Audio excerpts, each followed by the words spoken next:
Yo, what is up? I am Sutton Def. You are sitting on 22s with the Sleaze Mob. This is episode 27. Kicking it off here. Look, before we get into anything else, I know y'all see some new faces on the bottom there, but we're going to just go ahead and play our intro real quick, and we'll be right back. This is a podcast brought to you by the Sleaze Mob. Love 22. I said what? Sitting on 22. Sitting on 22.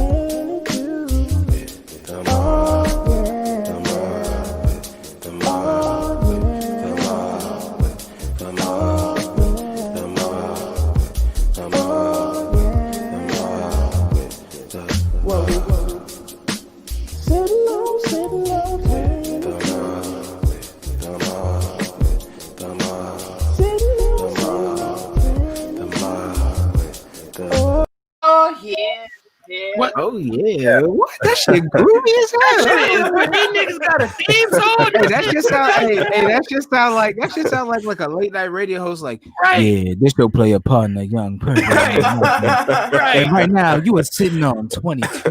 Right. With the mob. Go ahead on 96.8. The cool. The red. man, like I said, man. Thank you, bro. You are sitting on 22s with the Sleaze Mob Kuzan and Big Boss Purple at the bottom, and my guy Mitch on the top right up there. And you watching this live, if you're listening to this even after the fact, shout out to you as well. We loved you just as much. But listen, you're sitting on 22s with the Sleaze Mob. It's episode 27. Beautiful faces at the bottom. Kuzan.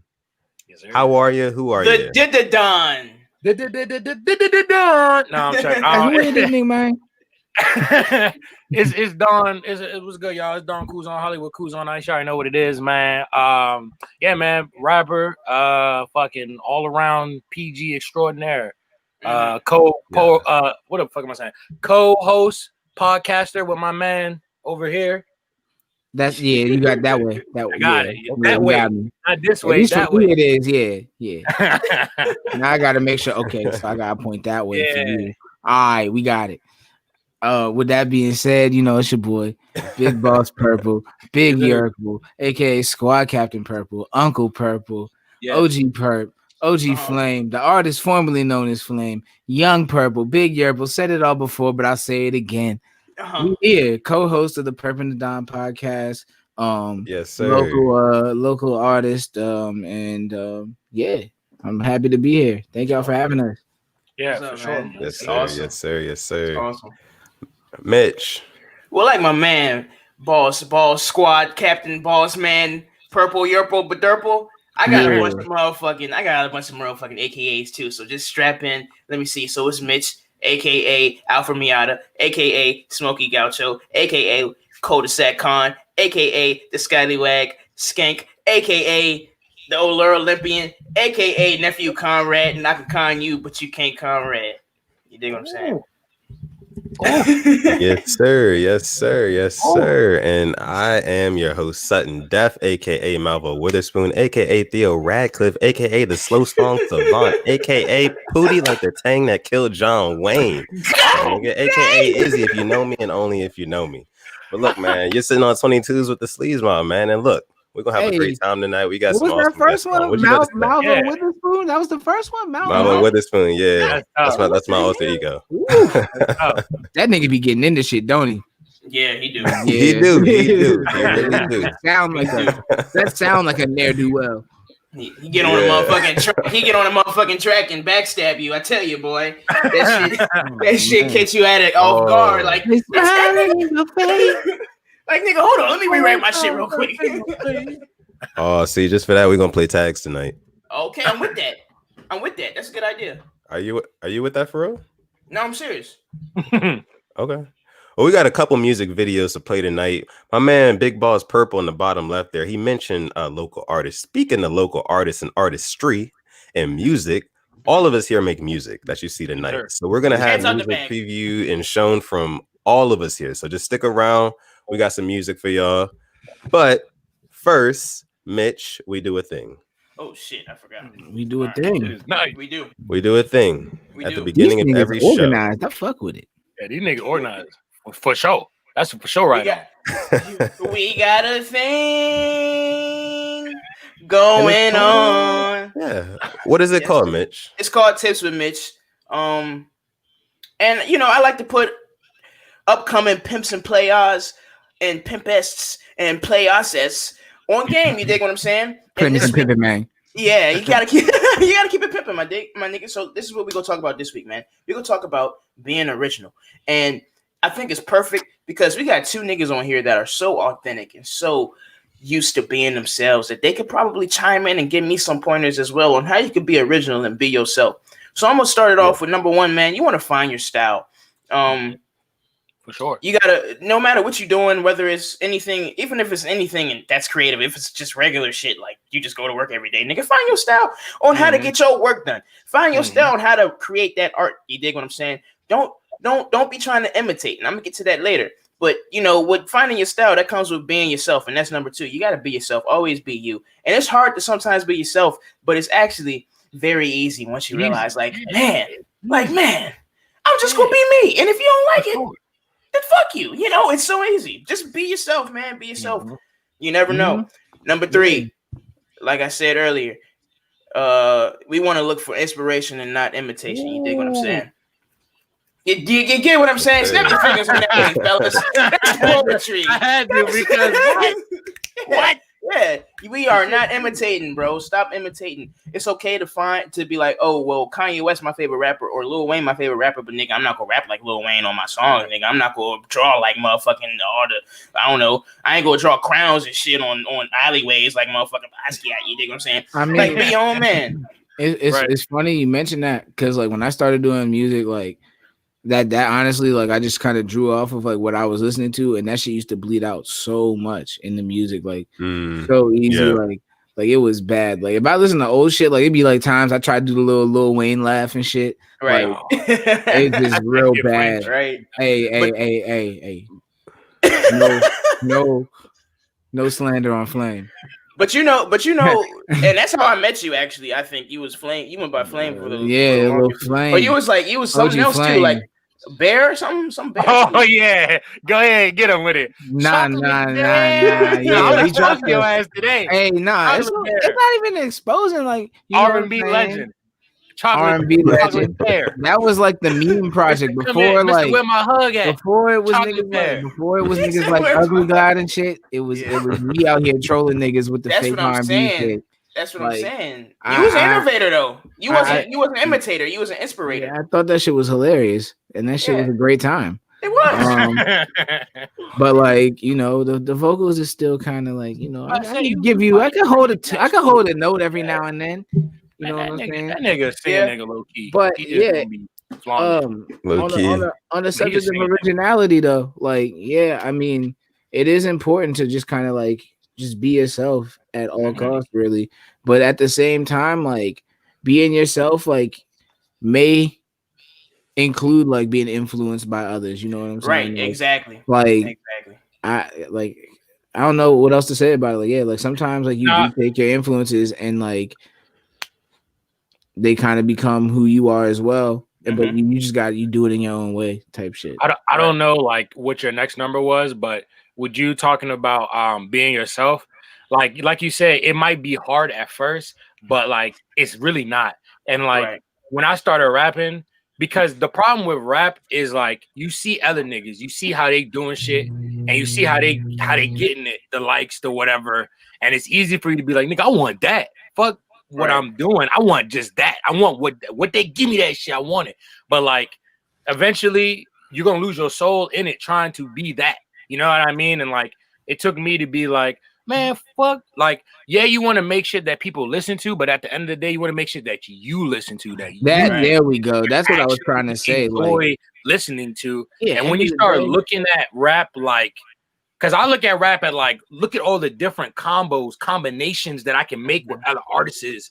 Look at what all the different ways I can just come on a track. Like, I love re-listening to shit, just the art of just cranking up and shit. You know what I mean?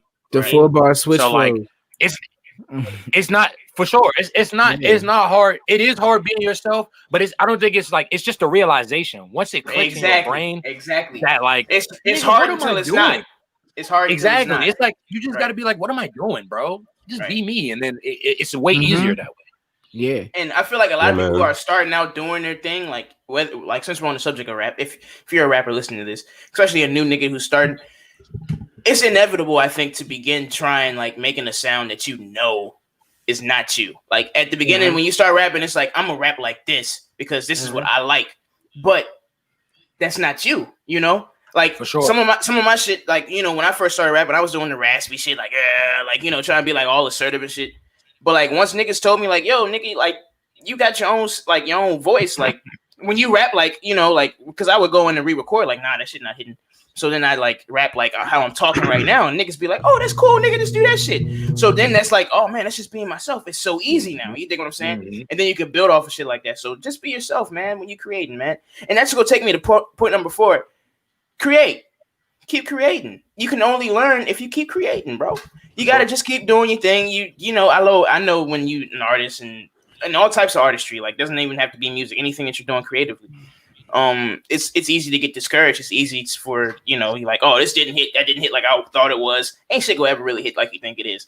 One day something will hit like you didn't think it was. You dig what I'm saying? Like, oh, I'm just putting this out, and that might be the motherfucker that get you. Yeah, they get you on. So you never know. Sure. So just keep creating, man, because you keep on evolving, keep creating, and growing. Mm-hmm. And number 5, never give up. Y'all heard Dwight Howard in that motherfucking Instagram live. Never give up on your dreams, man. You heard it? That nigga from 08 was last time that nigga was in the finals, bro. Yeah, and bro. Then he got a ring now. But yeah, for real though. Never give up. Oh, yeah, never give up. And that is tips with yours truly, Mitch. And if you have anything, if you're watching this, that you want me to touch on next week on next week's episode, you can DM me at Nephew Conrad. Nephew Conrad on all platforms, and I got you. You dig? You dig? I dig for sure. Look, man, you're sitting on 22s with the Sleaze Mob. This episode 27. Listen, if you're here watching live, go ahead and sound off in the comment in the chat room for us. Let us know you are here. We love to know you guys are here. We love to have conversation with you guys and interact with y'all. So let us know you guys are here. This is episode 27. Make sure you like this video. If this is your first time sitting on 22s with the Sleaze Mob, make sure you subscribe to the channel as well because it helps us out a ton. Now, oh yeah, duh, this is live right now. Let me go ahead. Totally I gotta get some. It's totally live. To join this. Join up. Yeah, come see us, man. Come get with us. Sitting on 22. Come see us. Come see us. Yeah. Hey man, say man, we on Sitting on 22s, man. Hey, pull up, man. We live right now, man. We live. We live, bro. Yeah. So I get a little carried away. So, hey, Mo. So you niggas. Shout out to Cal. What's up, Cal? What's up, Cal? Are you niggas? So are you? Oh shit, my bad. So y'all know how Sleaze Mob. I'm so SOZMB. Dig what I'm saying? By the way, I'm so SOZMB. But like, are you niggas?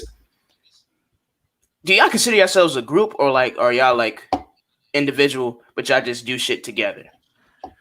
Damn, that is a good question. We don't even know at this point. Yeah, I mean, it's crazy because we both come from different groups. Like, cause like we met each other in Frostburg, like through a friend. Recipes Wyatt, man, we miss you, baby. Recipes Wyatt. Recipes Wyatt, yeah, bruh, yeah, actually, man. If we'll talk about that year because that was a crazy year for all of us. Yeah, bro. It was the same year we lost Burns, right? Yeah. Same year. He passed not too. Wait, who passed first? I think Wyatt passed in the summer. Wyatt was first. Yeah, Wyatt was first. When did Burns pass? Burns passed. We were 2017. Yeah, we were at school. I seen him like 2 weeks before. Yeah, that's right. Yeah, he passed on Wood Street. Like I seen him. That was the last place I seen him. Yeah. But yeah, man, that was a hard year. 2017 was job fucked up for real. I ain't gonna hold you, but it was fucked up. But at the same time, it was crazy because like me and you had just moved in together, and we just like realized the potential of the music shit. But yeah, a lot of sad shit happened for that. Because you know we're from different parts of MD. Like he from Oka, I'm from PG and shit. So like we had different groups that we had grew up with, like from our child, like from our, you know what I mean, before we got into school. But then when we got to know each other, we realized we are literally like the same person. Like when it comes to music, on some accords, like same type of niggas we listen to, same type of crank. Like it was just like nigga, it's like a peanut butter and jelly sandwich, nigga. Like this shit it was meant. Right. You know what I'm saying? So like basically we just started making music together. I will say he is my favorite person to make music with. I think I make my best music with him because it's just a chemistry. Like we like got that Mario Luigi type. Bro, vibe. it's so easy. Like it's so easy. It's not easy. Let's not say easy, but like it's painless, bro. Like I'll say painless because like you work with some people and it's just like they either send you something and you're like I don't know what I could do with this, or they just are difficult and they want to like alter and change so much shit all the time. Like, I mean, I can be like that too, though. But like, it's fun making shit with this nigga. I let this nigga just do all my ad libs because he's fucking hilarious, bro. He has like some of the best ad libs in the game, and this shit makes me laugh so much. But it's just so fun. But I don't know. At this point, I would say like it's funny because like my group that I was kind of with like my childhood type shit is pretty much over with now. So like.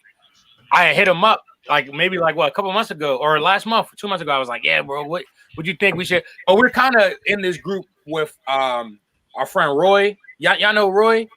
He went to Frost too, and Justin. And it's called the Hidden Village. Self-care, Justin? No, not self-care, Justin. I can't think of his last name right now. Hyder, 419 Hyder. That's not Yeah, and Roy 4K, Elroy. That's a joint contract. Y'all ain't know that? What? Nah, what? Why? Why? Because if we get him, we get paid. We got rights to Justin. Y'all niggas. Oh yeah, that's right. He went. Yeah, him and his brother. Yeah, because they. Him and I remember that. Him and Faye. That. It was cranking at that show. In Falls. I do remember that. Yeah. Justin was like the last roommate I ever had at Frostburg before. Like, I never knew. Actually, you know and what? Justin, we were like the last two that like of our like year there, so we just kind of like we're just like fuck it, like we know each other like type shit, but we was cool anyway, so we just moved in together type shit. And I knew him my freshman year. I had known him my entire year. Shout out 57 Hill Street, baby. Yeah. So hey, Justin in this bitch right now. Hey, you see that? Hey, I gotta get out of full screen so I can read the chat. Yeah, we got right to baby. Yes, sir. I guess you can say we are in a group, the Hidden Village, but yeah. That's are we a group by association? Are we a group by association? So, but the thing is, the Hidden Village is like we like cousins at that point. It's music related, but it's not so much as we're like a music group. Like we do more like event. We do like behind the scenes, like shows. Yeah. And like that type of shit. So it's not really like artist a rap exposure group. Type shit. Yeah, it's because like Roy is kind of like Roy and Justin are like the businessmen of that group. You know what I'm saying? And me and Sion just rap. Me and Perp just rapping shit. So. We the talent scouts. Let's put it that way. Like so like we put on a show in August last year. And we had Wi-Fi God as the headline, and we set that whole show up. Like we paid for the venue, we got all the artists and shit. And we were about to start doing more, but then COVID kicked off. Yeah, it was a whole We had a Zay DJ that joint. Mm-hmm. So apparently, so you niggas are self-made niggas. We're trying to be. Let me tell you something, bro. That's the type of niggas I like to be around. Mm-hmm. Honestly, bro, we talking about music, we talking about artistry, stuff that they doing. Yeah. How about a music video? Let's do it. What are y'all up to? How about we show the people what y'all got going on? Is that okay with y'all? I'm mad. I should have sent more videos, but yes. Maybe some pimping, man. Do it. Do it. All right, bet. Cool. So we're gonna play a little something for y'all. Just give me a second here. Let's see. Let me know y'all can like see and hear everything, right? But you're sitting on 22s with the Sleaze Mob. This is some music from our guys down on the bottom, Don Kuzan, Big Boss Purple. Y'all enjoy this. You did. You say you did. Oh, damn! I thought the audio was Shout out. Shout out Blaze. That all you want, Undertaker. You come on down. Die. Hey, that's Fat Purple right there too. Like I'm a little nigga now. Well, not really, but like when you live by the dirt, you die by the shovel. So the Rock says he's gonna shout out the Rock, man. Hey, walking this bitch, I got the aroma. Sipping a whiskey, it might be Corona. That was before the coronavirus. Like my friend. Where it started. Hey, these people. Bro, Corona happened like 2 weeks after this. I make moves to be smart. You and her and Blaze were the last niggas to come through the crib.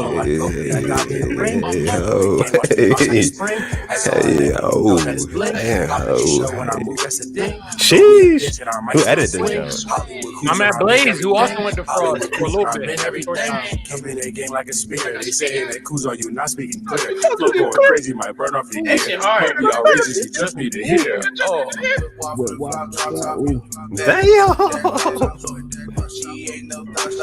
Oh my god. Y'all niggas tough. Hey, appreciate you. Nigga say I'm coming through with the axe. Where'd you get an axe? Who has an axe? That's his shit too. My pop had that shit.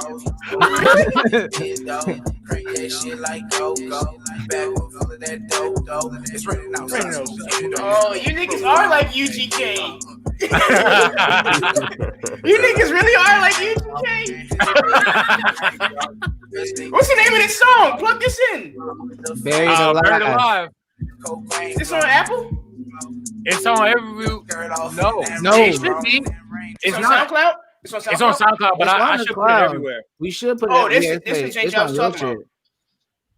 What? Man, that's the Buried Alive Jane she was talking about, right? Yeah, that's Buried Alive. That song. I don't think that's everywhere yet. We gotta not get on everywhere. that. I should put it everywhere. I can put it everywhere. Yeah, you can because Mark made that beat. Yeah, We Mark. good. So the guy who made clear. that beat, I know him personally. So like, it ain't no dispute with none of that shit. You know why I never uploaded everywhere is because I never had cover art for it. That's why I never uploaded it. And DistroKid be all on your nuts and shit about. Yeah, dude, they be on your cover art must be this dimension. Artwork. Yeah. It's 3,000 by 3,000. Thank you very much. SoundCloud is 800 by 800. The artwork struggle is very real when you're doing music, bro. You have to know. I'm gonna plug that right now. We put that on Twitter right now, bro. Buried Alive. Hey, y'all niggas got your own sound, bro. Look, yeah, bro. I mean, now, since we talking about sounds and music and shit, you dig what I'm saying? And y'all made a wrestling reference in there. We gonna get into that a little bit later. I know y'all. I know. We'll get into the wrestling a little bit. Yeah, we gonna talk about wrestling because we got some wrestling fans in the building. But look, so who do y'all think are y'all biggest influences when it comes to y'all artistry? I love this. I was just about to ask. I love this question. This nigga got it. I love this question. Go ahead. My biggest influences, man. Like my biggest influences, like all primarily come from like down south type shit. So like. And like when I was a kid, like obviously, like I got put on to the Biggies and Tupacs and all that from my parents, and then like the old school R&B. I love old school like R&B too, like 70s like type shit. Yeah. Because like you know how many great samples come out of that shit. All of them. It's amazing. But rap wise, it's got to be in no specific order. It's got to be. Like 90s era, like Cash Money, so like Wayne and the Hot Boys and all that, Juvenile, BG Turk, over like the Manny Fresh beats, and then UGK obviously, right? Like screwed up Click, DJ Screw, all that Texas shit, all of it, and then I feel like I'm missing somebody else like very important. And I'm just like I'm blanking on it right now. The beat, it reminds me of like have you heard of Suicide Boys? 3-6 Mafia. Who am I? 3-6, yeah. 3-6, yeah. Any nigga from Memphis, 3-6, Play It Fly, Gangsta Pat, Project Pat, like all of it. Like I love like all of that. So like musically, that's probably what like my biggest inspirations as far as like how I form my cadence, my beat selection, and all that. Wow. Okay. So I'm a little, yeah. Go ahead. I'm sorry. I'm a little different because like I'm in the hip hop, but I'm also deeply into rock music a lot. I like to think that like my stage presence and like how I be just my grungy voice and my demeanor and the shit I talk about is really punk rockish. Punk rock is my favorite type of rock because it's anguish, bro. It's all about rebellion, anti-social, like anti-government, anti-establishment. You know what I mean? It's all about just being raw and just being creative, and that's like where a lot of my energy comes from. And you mix that with like every time I do a performance, I feel like nigga, I feel like gonna push you. rock. I feel like the rock. Like I feel like if you're smart, I'm walking down in the ring and I'm like doing the, you know what I mean, like that, and that just goes in everything. But musically, like if we're gonna say hip hop, I mean, like of course Kanye. Like I wasn't like, cause like I stopped listening to hip hop and I was just listening to a lot of rock. So I listened to a lot of punk bands like Suicidal Tendencies, fucking Suicidal Tendencies. Yeah. See, I'm a skateboarder, so I know about all the yeah, punk and that's music. in skate. But I still enjoy it, but I can't say it like influenced me. No, it definitely influenced me, like in a lot of the ways. I just do things. You know, what I say, Minor Threat, Misfits. What else I say? Oh, Solid. Bad Brains. Because DC Bad Brains too, is where we fire. live, Bad Brains DC is fire. is a hub for punk in the back. Like it's one of the building blocks of punk rock. Do you listen to I never asked you this, but do you listen to this band called Turnstile? No, I've heard of them, but I never listened. They're from Baltimore. Yeah.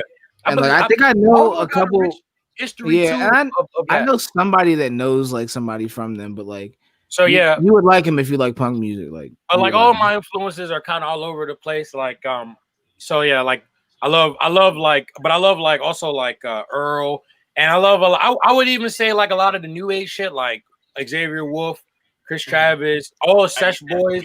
They really influenced me because I remember in high school when they were really in their grind, I was just like, these niggas are not signed to shit. They're just nigga doing music. That's and it. Let's not talk about that nigga Zay baseline and doing music. And I was just like, I want to do that shit like now. I want to do it right now. So my influences are all over the place. I would include those people you just mentioned as like some of my newer influences as well. Yeah, they definitely influenced like a different like just drive. It's that Raider Clan era, really. Yeah, that Raider Clan era, like Ryan with the Rocky. All of that, just like, you know, because that was the foundation of underground music, and I'm a big underground guy. Like I'm really against. I'm gonna throw Trinidad James's name in for mine I'll too, throw him in there. Just because I love the ignorance. Trinidad James is a guy that like you didn't appreciate him. You didn't appreciate him that much when he was there, but now that he's gone, you appreciate him way more. At least I do. You know what I mean? That's how I feel it, bro. Because I think he came out way too soon. Because if you remember when he came out, everybody looked at him like, "What the?"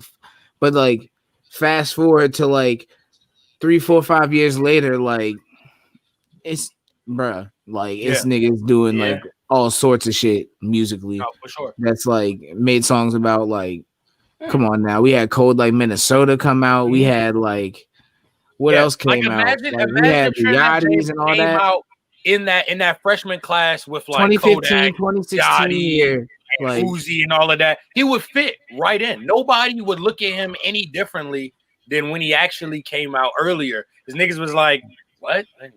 What is that? You know what I mean? But now it's not that far-fetched. Yeah. It's not that far-fetched. That's what I'm saying. I feel like he just came out too soon. Like he caught on. Yeah, I agree. Yeah, that happens. That happens to some artists. You know what I'm saying? Like somebody's got to be the fall man for everybody else to be like, oh, that was kind of working. Let me try to put my own twist on that, and then they make it even bigger than he was. Yeah, but see, now it's just like that's literally what niggas bullied him out of rap. Like for sure, they really did. They bulldozed his ass. Niggas said, fuck it, I'm gonna just talk about shoes now. This is it be like that. Sometimes it's like, you know what, fuck it, I'm gonna just talk about these shoes I'm wearing. If he drops them, I'll still give it a listen though. Just I talk about my shoes a lot in upcoming music that I'm dropping. I make a lot of references to my shoes. Actually, I sent Izzy a song tonight that the first line is about my shoes. So it be like that sometimes. You gotta talk about what you're wearing. You gotta talk your shit. So you like what you like. True. You like what you like. See, a nigga like me is I try and find a sound that is so dynamic and something that a lot of people aren't doing. And like, I know we have like in this area, we have a lot of like not drill rap, but like trap shit. Like like you dig what I'm saying? Like, everybody sounding the exact same. Rap. I have exactly the punch in rap, exactly. Like you can it tell, is like fun, niggas. Though. I ain't gonna lie, I got a few in the stash. Really? It is fun. Yeah, he got some of it. Yeah. Being the engineer for that is kind of irritating. It's probably a bitch, right? Annoying. I can only imagine. Oh, it is definitely a bitch. It's like, all right, hold on, yeah, all right. I mean, the way I do it is like not that bad for me, but like when I see other niggas post shit of that shit and what it looks like on the screen, like on the computer as they're recording, I'm like, oh, that shit would stress me the fuck out. Right. Yeah, no, that shit's annoying. Like even when you hear it, like us being artists, like we know how it is to like lay down a song, and we know like they're definitely punching that shit in, like, and we only know like every time they put in the line, you gotta pause it, set it up. All right, say this next line. Three bars, punch it in punch. literally every time. 3 bars, punch. Exactly. I can't do it, bro. Like I'm when I record, nigga, if I can't get it, nigga, I just breathe. I try to one shot, bow, push my breaths out, right. like space it out.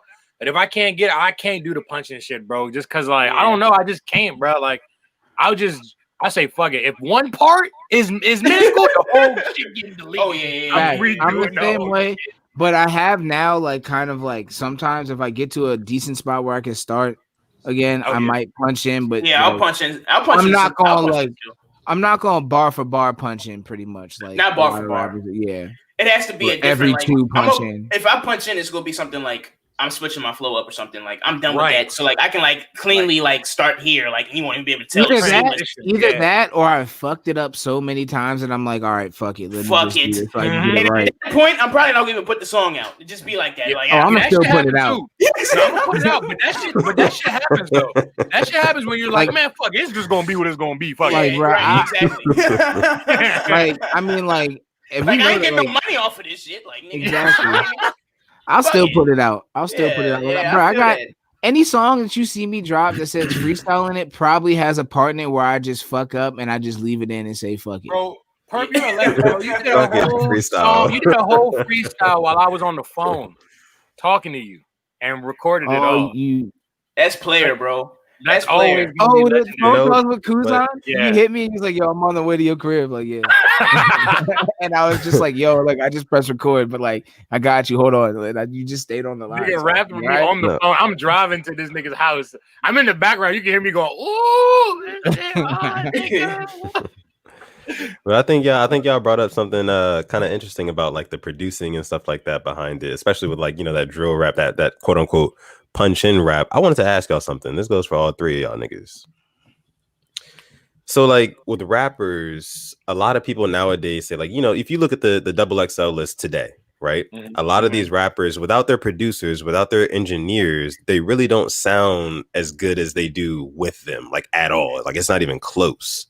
You know what I mean? So with that being said, in this day and age of rap, how much credit do you credit towards the rapper and the producer percentages wise? So do you think it's like the success of a hit is like 60% the rapper, or is it like 70% the producer, or is it like for like these new age rappers? You know what it is? Like who really deserves more of the credit these days? So I feel like every song has its own like background story as far as that.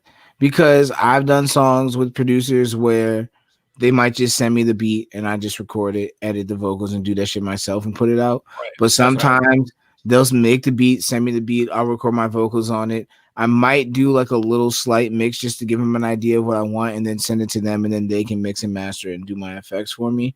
And if that's the case, then I would say that's like easily 50-50.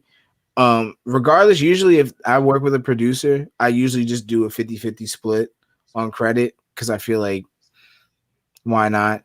Without the beat, like no one's listening to this song anyway. Yes. Yeah. So so producers usually get it automatically like 50% for me, at least from my standpoint, like regardless of who they are. But some producers definitely do deserve a little more because some of them do go above and beyond. Shout out Keenan. Shout out Boston. Yeah, I mean, like, shout out to Boston. Shout out to Keenan. But I mean, like, going back to that Xavier Wolf inspiring me type of thing, the one thing that inspired me about him is that he was just a nigga that was just like, I'm gonna do like he rapped about it too, recording my own studio. Like he was always on that tip of like just being self-made. Yeah. So I've always been trying to be on that tip too. So like, I rarely ever really work with like the only reason why I've ever been really branching out to more studios, this is besides the home one that I have, is because of this man Perp, for real. Like, you know what I mean? But I like him. I agree. Because like, shout out my man Marcos. But any beat that he send me, whenever I put it on, and this goes for anybody, like is there any beat maker, it's always 50-50 to me. Hey, is there a link to this that like? Yeah. How do I get the link? I'm so sorry to interrupt. No, you straight, bro. I'm gonna send it It's to all you good. right Better send now. it to you right now. You gonna interrupt me, nigga? That's crazy, nigga. Hey, what you gonna do about it, nigga? I'm gonna cut you so bad you gonna wish I didn't cut you, nigga. No, but yeah. But no, yeah, it's 50-50 when it comes to like working with beat makers and shit like that. And even working with like engineers, but I'm gonna be real with you. Niggas can say I'm cheap or whatever, but I personally I like being my own engineer just because like I'm starting to learn how my voice is and how to engineer for my voice. And at the end of the day, that's all I need. For real. I feel like I only really need to bring in other engineers when I'm working out with outside people with different, you know what I mean, vocals and stuff. But whenever it's just like, you know, me, I just be doing my, you know what I mean? But I think it should be, because I've been seeing that shit with like Sony Digital, like a lot of those guys, they've been begging for their credit, and I don't feel like they should have to, because like a lot of they shit, like Sion said earlier, without the beat, nigga, I am nothing. I am just some words floating around. It's about how the beat and the words, you know, conform together to make the song good. You know what I mean? Beat making shit is hard. That beat making shit hard, bro. And beat making shit is hard, man. But see, the thing is, like a lot of people argue. They're like they say, you know, without the producer, like the rapper is absolutely nothing. Like, you know, you take a hit song, right? I agree. And then you take the beat away from that hit song. Yeah, it's just, you know, words. And just listen to like, it's just words, you know, and they say like they're nothing without it. But if you just take if you ask me though, if you just take the beat, you take away the words, the lyrics from the song, it's just a beat. Yeah. No matter how hard the beat is, you might say like, oh, this beat goes hard, but it's like, there's really nothing to attach it to. Yeah. So I do feel like at the end of the day, it's not in your head. That's it. Yeah. But you know what you can do though with an empty beat, you can still like, hey, even if you play it, you can make your own shit over it. Be like, oh, da da da, like, oh, I didn't even see it that way. Yeah. Play for your man, it's like da da da. It's still music at the end of the day. Me coming up to you and be like, oh, this bitch look like that one. I got another bitch look on a fat one. You think what I'm saying? Like, niggas gonna be like, yo, like that was heat though. That was heat. Yeah, Young PG is in the building. Shout out Kello from PG. Hey, shout out Kello. Kello. Like and subscribe to us, Kello, man. We appreciate you for coming through. He's a producer. Kello, a producer? He's a Renaissance man, if I had to describe him. This nigga do everything. Like, yeah, he do everything. He is art. He is art. Everything. Cover art. He does fucking. He did the cover art for the Purple Tape. Matter of fact, every day he's producing the cover art for my next tape too, bro. Like the nigga. But yeah, he do video art. He's literally art. Graphic design. Kello, drop your ad, Kello. I need to hit you. Bro, big on the fashion. Yeah, man. We just if you want to learn more about him, him and his whole collective Public Grows they were our last guests in our latest episode of the Perp and the Dawn podcast. Yeah. Which you can find on SoundCloud, and it will be everywhere soon. There we go. I was gonna ask you guys, what's the name of your podcast again? The Perp and the motherfucking Don Show. Okay. Yeah. So y'all make sure y'all go follow them on SoundCloud and listen to their podcast, man. We working on getting it out like other places as well. Yes. Yeah. It's gonna be everywhere. Platforms. If y'all need help with that, let niggas know, because y'all know how to get it on like Apple Podcasts and shit. Like, or we got the Anchor shit, but we gonna talk. We're gonna talk. Yeah, we'll talk. All right. Yeah. Because we gonna work. We're gonna do some work together, man. But in the between, on God. Favorite wrestlers. Growing up, we all watch wrestling. That's a question for you. Stop acting like you keep saying that, but you act like you don't have a favorite wrestler, bro. Everybody watch wrestling. You right. I'm gonna start with you, Perp. What's your favorite wrestler, man? All time. Give me three. Give me three of your favorite ones. I see clearly. Everything is nigga is an asshole. That nigga's a douchebag. And Yo, Edge is perfect, bro. Edge is He was a tough, good man. I think you're doing good. Yeah, he was a good douchebag. You think you know me? I'm not gonna lie, when that shit came on, people be I used to get mad. I really, honestly, and as a little kid, for whatever reason, I just liked him because of that song. Why do kids do that shit right there? Like, then what if he bro, they so ready, bro. They're ready. on this day, I see clearly. Hey, You my nigga for that one. You my nigga for that one, bro. Yeah, Edge. Edge is probably tough, easily man. my favorite one. Edge. Hey. And then, HBK. You gotta throw HBK in there. Oh yeah. See, that's what he looking like now. Oh, bro, Shawn Michaels the only man who could come out to girls moaning and could call himself a sex boy and boy toy and not. Hey, that shit was mad weird as a kid, bro. It I was. was, But That you shit never music, know. I was like, wait. I liked a lot of weird rappers. wrestlers that I didn't like, even know not what it everybody was. liked. I feel like I liked all the niggas. It's no really one really because liked. in the early 90s, the mid 90s, Shawn Michaels was like, I mean, he was like the first male on Playboy, I think, or or something like that. Back in the 90s, bro, all the women loved it, bro. He's also the only nigga to come out to a WrestleMania match with a bitch holding a giant mirror pointed at him as he walks to the ring. That shit is legendary. Like, you can't. He's the ultimate like narcissist gimmick of like, I'm too like, the men want to be me, your women want me type of persona. I mean, that's really cool. Great. And Yeah, he was cool. He was cooler as a heel. I liked him when he was evil. When he was bad. Oh yeah, he's great. He's great as a heel. He's one of those guys who can play both. He's just lovable. Yeah, he's really For me, good. look at that. Look at that. Look at him. Look at that. With the 90s. with the sweet chin music, bro. Sweet. And he got one of the best finishers, a kick to That's the mouth. probably the best one. That's probably the best one of all time. Yeah, with that and the RKO, man. RKO, the best RKO finishers are the ones that come out of nowhere. You can do them at any time. At any time. Bruh.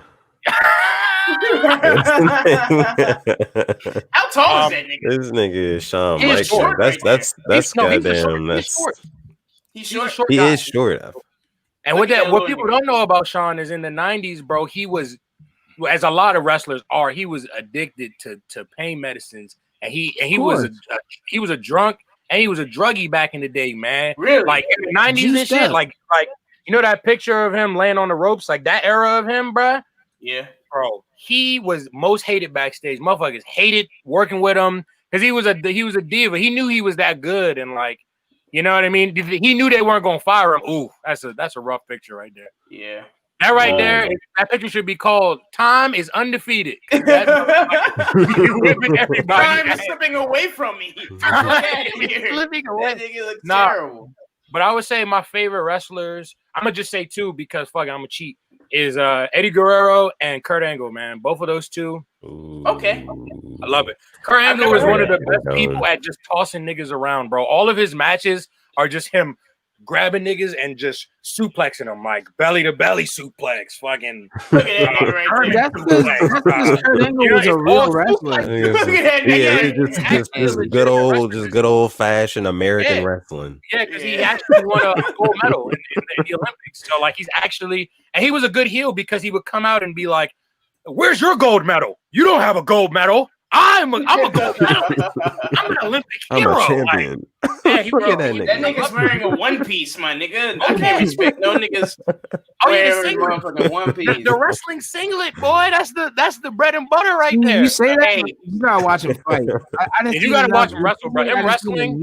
I didn't see enough of Kurt Angle matches to know, like. Yeah, you don't. If he grabs a hold of you, you're done. He's gonna just flip your ass. Jeff Hardy was that nigga who gave his body up for wrestling, bro. Jeff Hardy, spinal. So I got the WWE Network now. So like over y'all not mentioning. I just been watching. I started from 99, and I just been watching everything. Like, and I'm watching like these guys young. Like I'm watching like a 25-year-old Jeff Hardy literally throw his body. He's like in his 40s now. Throw his body on the line and just do crazy ass stunts. I didn't watch wrestling not nearly enough. I don't know enough about none of this. You don't know nothing about Jeff Hardy? You don't know Jeff Hardy? I know who he is, but I can't tell you like when they did certain shit. Like I don't know. I mean, you don't have to be. Look, I'm just. I know the names. Yeah, that's what I'm saying. I know the names, but I don't know nothing about the Big Show. Of course, It's the big. The Rock used to call him. The Rock used to call him the Big Flow. He used to be like the Big Flow. Back clobber and right hook. Those big meaty hands. This Hell no. Hey, but shout out my man Mark Henry though. That top. Oh, that yeah. top right jump. Shout out to Mark Henry because Mark Henry is so true. He used to come out the 3-6 Mafia. 3-6, yeah. Yeah, he used to come out with that. Somebody go and get the ass whooped. Not even. I didn't know that. Not even like a good strongest man. Not even like a good 3-6 Mafia song. Just like a just anyone crunk era, yeah. like a 2004 crunk era, like because he used to come out Look with at them those arms. dreads, and he used to just be mad as shit. It's like, oh yeah, this nigga. I forgot Big Show and Floyd did fight each other in that dumbass match. They That did. nigga Floyd said, "I got something for you. I ain't doing no rooting team, nigga." Yo, the That nigga craziest thing about that, so like they brought Floyd on at like No Way Out, right? And he actually punches him legitimately. Yeah. Yeah. You know, and he's bleeding. Big Show's bleeding after it, and that wasn't supposed to happen. But he hits him with the craziest combination because Big Show was like, "Oh, you're a little small. Let me get on my knees and look at you," and he just bop. And then right he in the ring. That shit is so funny. That's a nigga moment right there. Like, he just snuck this nigga and ran. He's probably in his feelings. Floyd was in his feelings. Caught a body, then I left.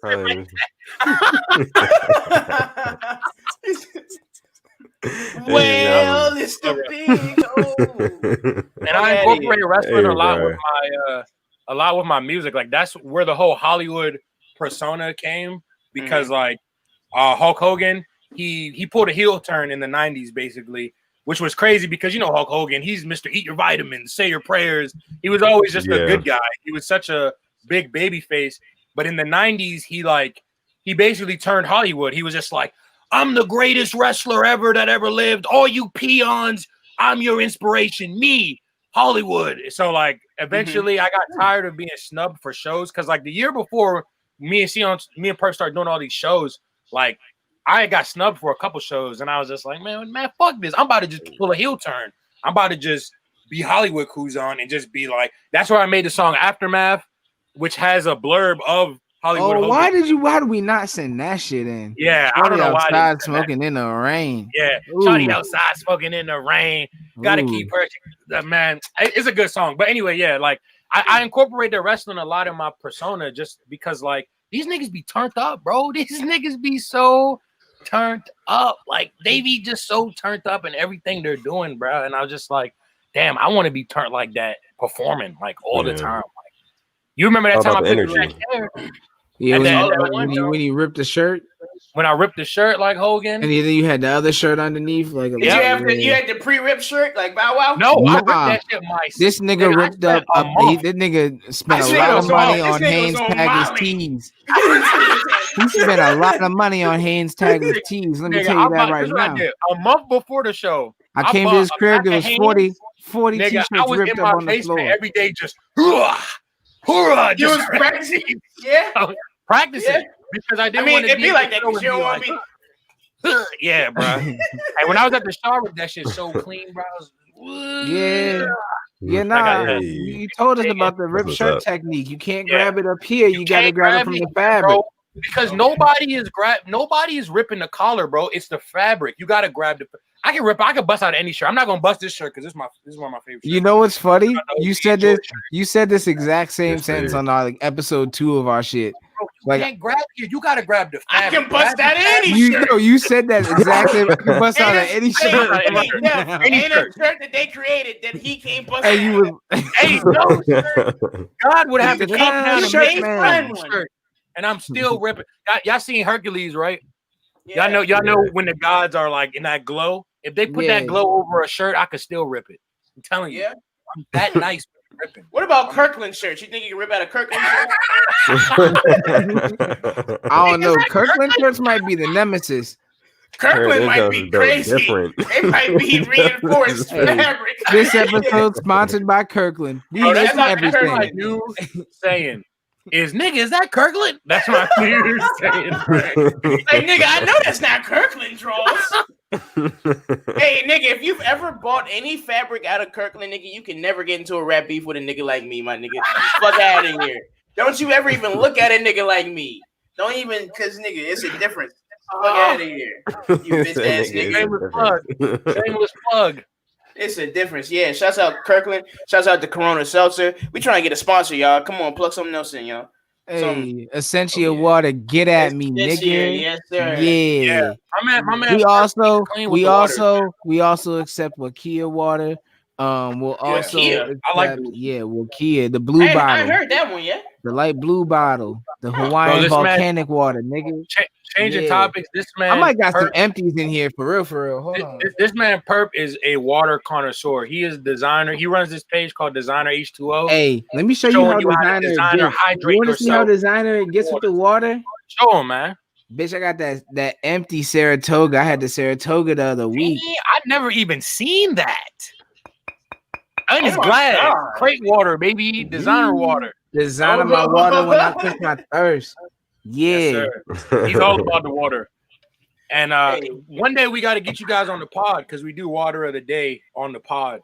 Yeah, I buy everybody that comes through the podcast water. I buy water for me. You never know all the guests, and I always Yeah. When we was doing that your crib, I would be lacking on the water. I had to stop at that Exxon by your house every time. Exxon. But hey, that's how we discovered the Eternal. Oh yeah, the Eternal from the earth. Hey man, listen, bro. We all in this joint breaking bread right now. This is episode 27 of Sitting on 22. Since we talking about this is what I was talking about. This the Wakia right here. It's empty, but yeah. This see, right I gotta put you full screen again. Yeah. Now turn that hoe sideways so they can see. Turn that hoe sideways. The other way, yeah. That's that Wakia, not IKEA. Yeah. Little Saint in here. Who's that? That's your man. Shouts out to Little Saint. Little Saint. Oh yeah, I do know Little Saint. Little Saint on the beat. Little Saint on the beat. That's my youngin' right there. Yes, sir. Shouts out to Little Saint, man. That's a producer. Hey, producer. I just be fucking. Y'all remember what the fuck is that movie called with the nigga who got shot, the little kid? Oh, do it for Little Saint, motherfucker. Yeah, Little Saint got served. You got served. I just be calling this nigga Little Saint, but he don't be making beats at all. Hey, y'all want to plug some more shit? Let's plug some more shit for the people to watch. Yeah. Hey, Def, what you got? What you got to plug? Yeah, man. Since we were talking about plugging stuff, make sure you go ahead and you shop olerclothing.com. I'm actually rocking one of the t-shirts right now. It's the box logo t-shirt. Listen, guys, the fall collection just dropped. Make sure you go on there and cop all of that. When we get 8 more subscribers, we will be doing a giveaway live on Sitting on 22s, whichever episode we do crack 100 subscribers. So just be on the lookout for that. If you haven't subscribed yet, go ahead and subscribe now. Make sure you like this video. Tell us friend to subscribe and like this video as well. But also, since we're playing music, since we've been talking about music and, you know, all of their culture and artistry and things like that, let's see what else we got here.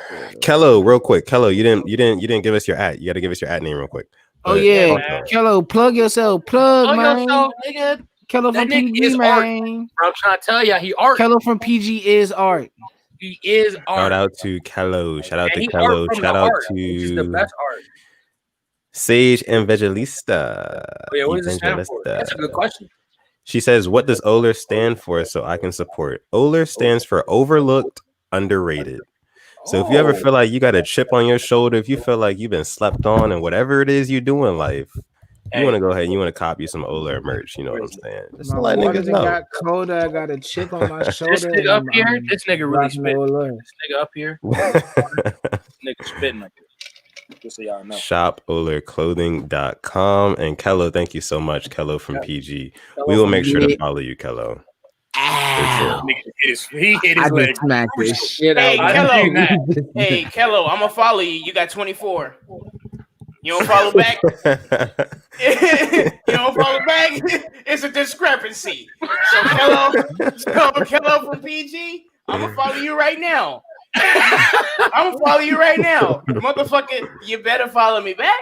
I bet you that much. Or you go, hey, be on the lookout though. I got some shit on the way with young Kello from PG too. Like real soon. I got a couple things with Kello actually on the way. So You know, Yeah. we actually got a couple things on the way too. Nigga, you suspended on Sleaze Mob Twitter, nigga. Incorporated. I'm about to wait. He's suspended on Twitter. What the fuck? Wait. Is this nigga a villain? Twitter? Nah, Twitter. I'm gonna send you his Twitter. He not suspended. All right, send me his The Kello from PG Twitter might be suspended, but I see him on IG. Oh, he got a follower ratio. Hey, Kello, I mean this shit on IG. If you don't follow me back, it's him and his meme bros on Twitter. That's why. Yeah, you gotta follow. My nigga Doorman don't miss. He said he got his main. That nigga Doorman don't. I don't know how to.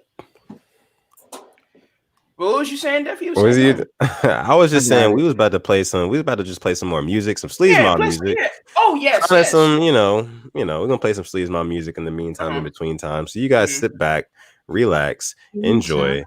My man Kuzan is back. Let's see. What we got? Oh yeah. Let's see. Bam. Oh yeah. You're running the video tag. time.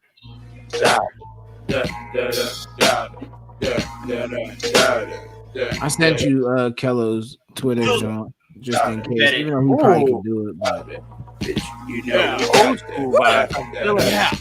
hey, I know where that's at. I just want my where that's at. Put my car in neutral. Oh my god! Hey, shout out 212, nigga. You see it? You see it? 212. Man, that boy a nuisance. You can suck my dick, little bitch. You know I got the juice. When you see me, man, I hope you motherfucking vomit. Fuck your shit raps. They won't ever make no profit. Take a fork, little bitch, and stick it in the socket. Bitch, I am your father.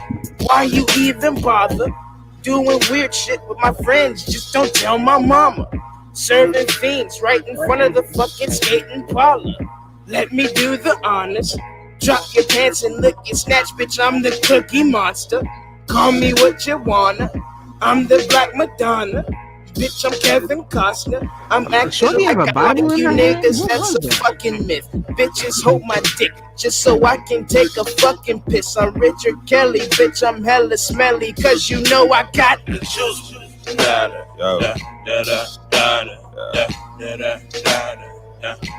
This is Malvo Witherspoon right here. This is Malvo Witherspoon. First rap verse from him ever. First things first, MOB be taking over shit. Your head's under the wheel and I'm burning out like a stoner chick. Your girl been speaking, she on my fucking dick.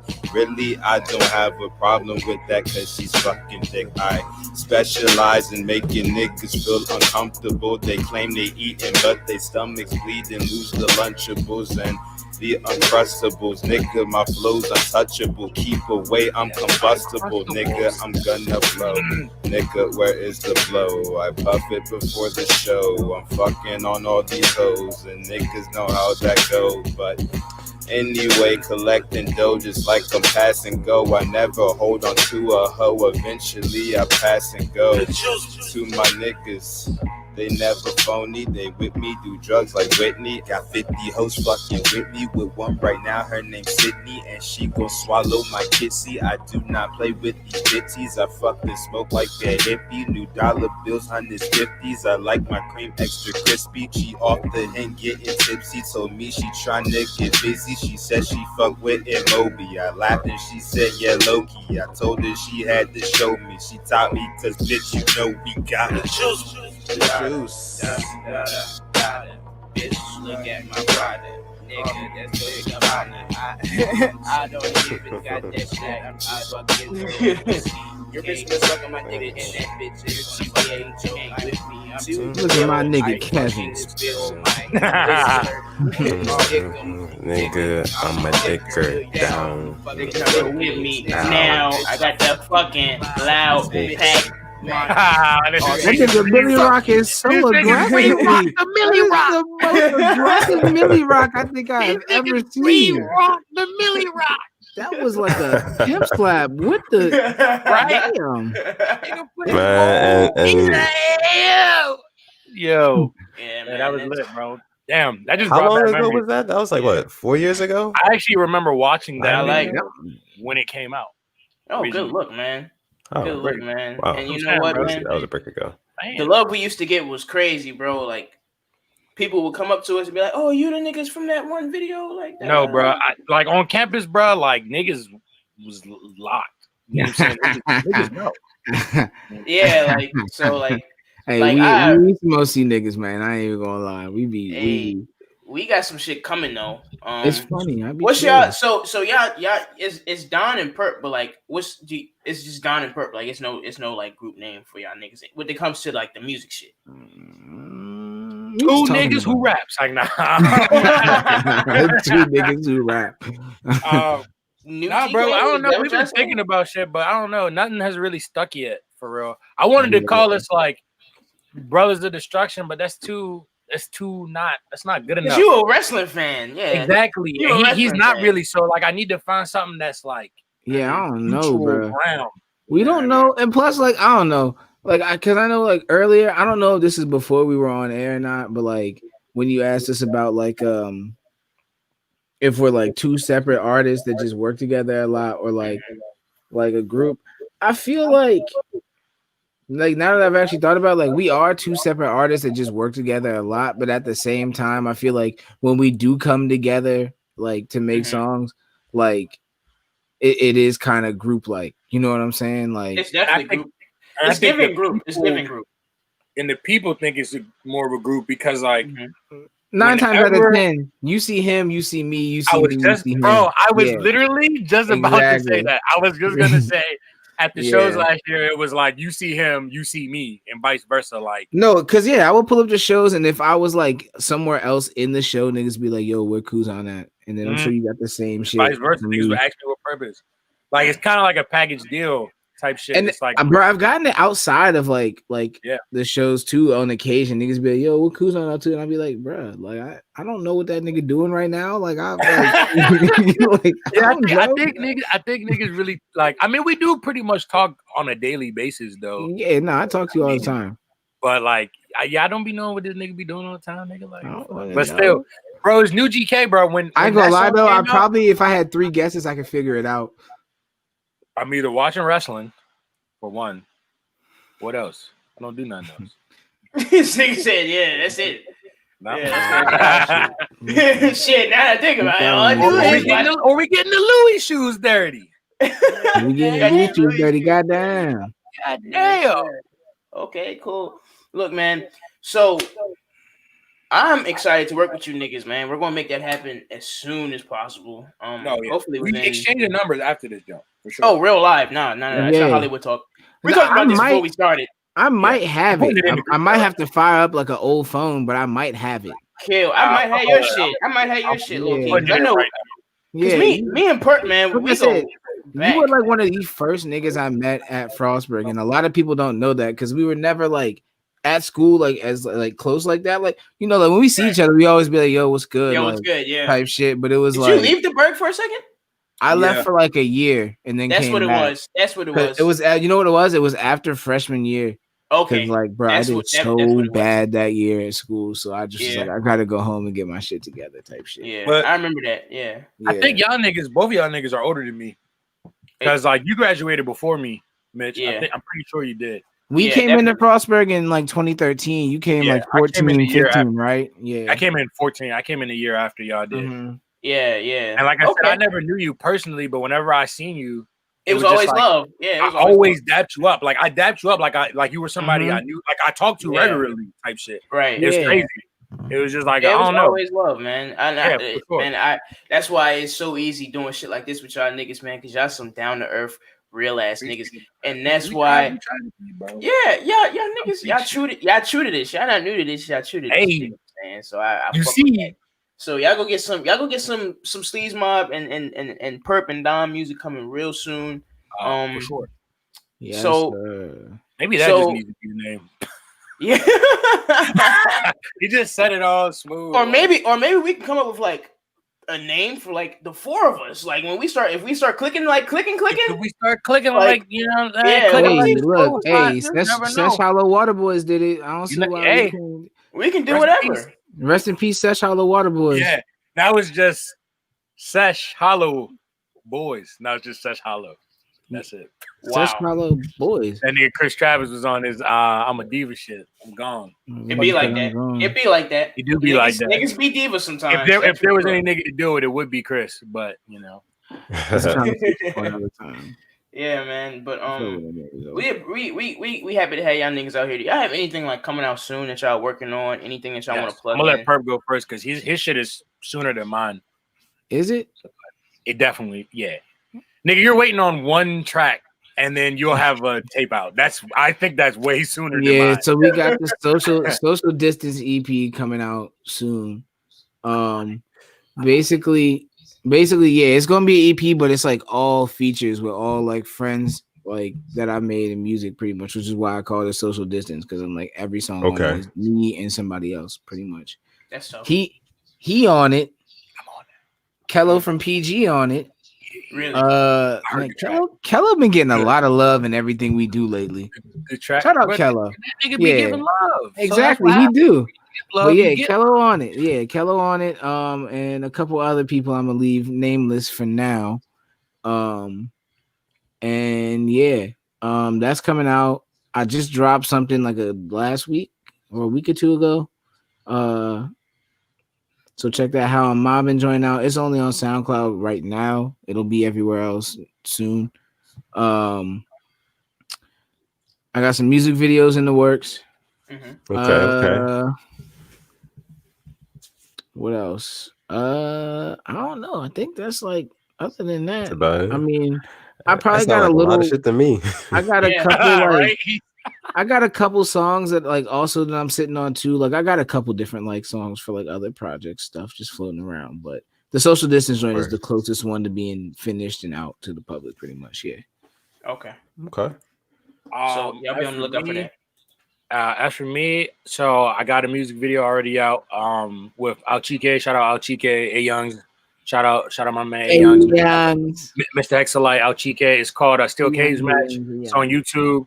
You can find the link in my Instagram. Yeah, man. Shout out Blazing Photos. He's the one who did the editing for the Buried Alive video and for the Steel Cage Match. He's pretty much probably gonna be doing a lot of my videos. But tape wise, I got two things I'm working on, which is weird for me because I'm working on two tapes like simultaneously, but they're both different in style.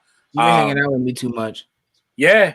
I mean, but that's not a bad thing. But not a bad thing to have. Just but the good thing about it is one is an actual mixtape and the other one's an EP. So the other one is far shorter than the tape.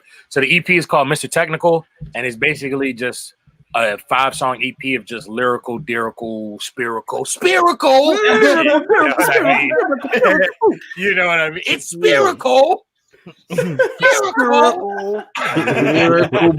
Spherical, baby. For my Drake and Josh fans out there, but yeah, and I'm debating on dropping a single from that because it is done. The single from it. Do it. Drop it now.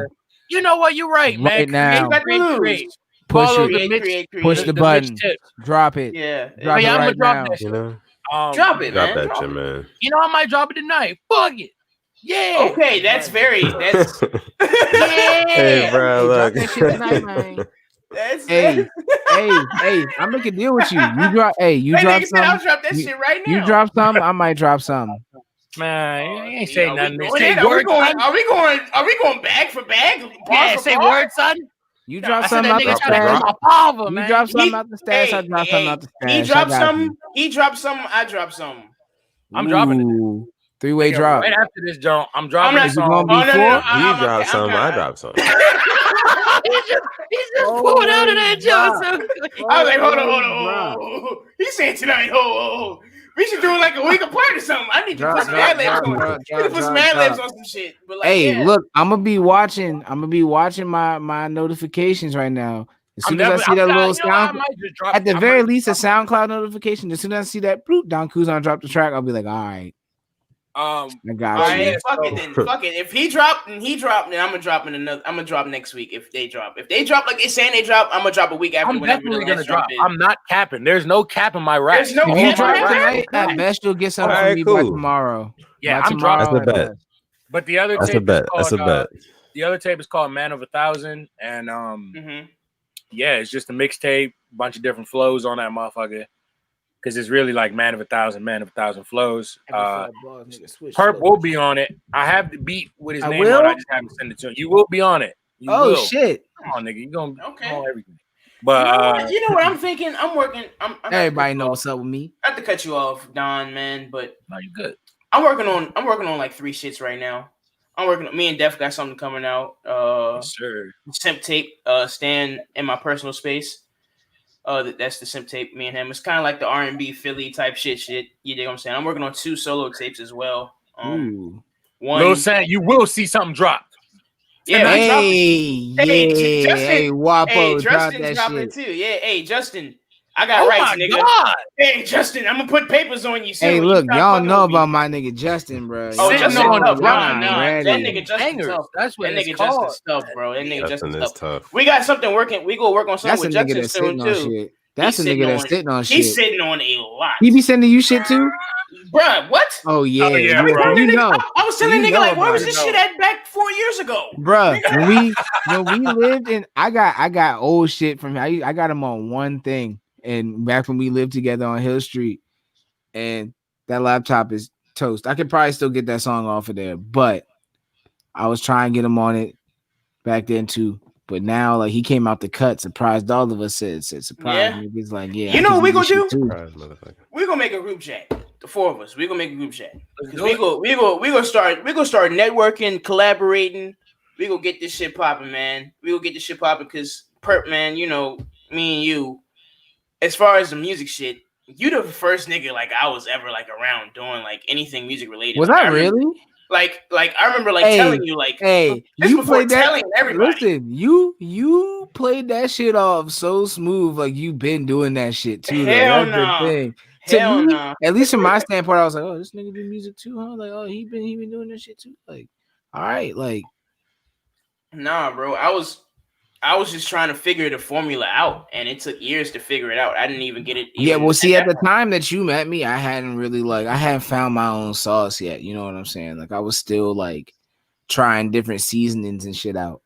Like, so yeah, you know, I was still learning how to whip it. You feel me? Teach me how to whip. Teach me how to whip it. Shout out McConan. Shout out McConan. Hey man, McConan was also a really big influence on like a lot of shit. Like me personally, but to be specific, McConan was definitely an influence. Fat McConan. Definitely Fat McConan for Fat sure. McConan. Like once he started slimming down, his music started slimming down. His music slimmed down with him, bro. Like, it just it was not the same. You know what I'm saying? Mm-hmm. Spherical, but spherical. Look, bro, that was funny that you brought that up. You was like Drake and Josh. It got me thinking. I was like, bro, Drake and Josh probably one of my favorite shows as a kid. Like, it's probably got to be like in my top 3. And I wanted to kind of get y'all takes on that. Like, what is some of y'all like favorite shows that y'all grew up with? Like, whether it be a cartoon show, whether it be an anime, whether it be like a live action show like Drake and Josh. Don't get me started on that. You don't want that. It could be from Cartoon Network. It could be from Nick. You can. Oh yeah, I mean, I know anime is kind of like a very broad stroke. So let's keep it to like regular. Oh, I can change this shit midstream. Oh, this is a problem. Bro, what? I can change this shit midstream. It's a problem. I want to. Oh yeah, you can definitely do that, bro. You can definitely do that. Purple Dondada top shotter. You heard me. Cartoons. All right. So like, Disney Channel used to have a great live action cartoon roster back in the day, like Phil of the Future, Raven. I like how you tried to say live action cartoon just because we gave you shit for it on the last joint. Man, fuck yeah, it is though. It is live action because me and Audrey gave you. Well, shit. I guess it's not a cartoon; it's a sitcom, right? It would be considered a sitcom. Right? I guess it's kind of like a sitcom, and like real quick though, real quick though, everybody in the chat that's watching this live right now, all of y'all that are watching live right now, all of y'all. Let us know what is your favorite, kid show, cartoon show back from when you was growing up. I want to know. Yeah, put them in the comments so my man can put them in the chat. For sure. But Kuzan, what was you about to say though? So from Disney, that was probably, you know what, another show that I feel like it slept on that I watched as a child. Probably some of y'all probably don't even know what it is, but maybe y'all do. Brandy and Mr. Whiskers. Y'all ever heard of that show? That It was sounds like so familiar. Yeah, I used to watch the shit out of that as a kid. I used to watch on Cartoon Network. I used to watch Camp Lazlo, Foster's, Dexter's, all the OG shit. You know what I mean? On Nickelodeon, I used to watch. I was a big Cartoon Network kid too. Cow and Chicken. Was that Nickelodeon or Cartoon Network? Cow and Chicken. No, that's Cartoon Network. Yeah. Cat Dog was Nickelodeon. Cat Dog, yeah, Nickelodeon. I used to watch Rocket Power. But that's because like all the cartoons back then was like grimy and gritty and like which ones? Like just like first of all, like the style in which they were animated just seemed so grimy and like gritty, especially Rocket Power.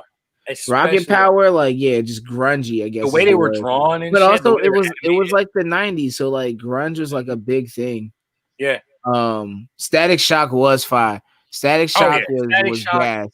Bro. Oh my god, yeah. Oh yeah, and Dragon Ball. Honestly, all three of those. Static Shock, Totally Spies, Danny Static Phantom. Shock. That's the totally. Get Home. Damn, I forgot about Totally Spies. I forgot about Ben 10 too. I did watch the original. Hey, Justin, you low key look like Static Shock, but it's just all good. You my nigga. He do. And Static That's Shock not a bad thing. Static Shock was that nigga. Yeah, he had Lil Romeo. Yeah, Lil Romeo on the theme. Yeah. Hey, speaking of which, superheroes, that shit was cracking, boy. Remember? Yeah, you know. But did you watch the Romeo show though? I did. The Romeo show. Hey, it's time for the Romeo show, bro. Samurai Jack. Oh, that's a great show. Samurai Jack. Samurai Jack was a classic, bro. That was anime before niggas really knew what anime for was. Romeo, but stayed for the Master P, nigga. I know I did. I stayed for the Master P because that nigga was hilarious. Your dad's P. Miller? Yeah. Ever see Miller? That shit is the funniest. I love it. Hey, that's another nigga that influenced the shit out of me too. But you're a what? I'm a Dragon Ball Z kind of guy. Yeah, me too.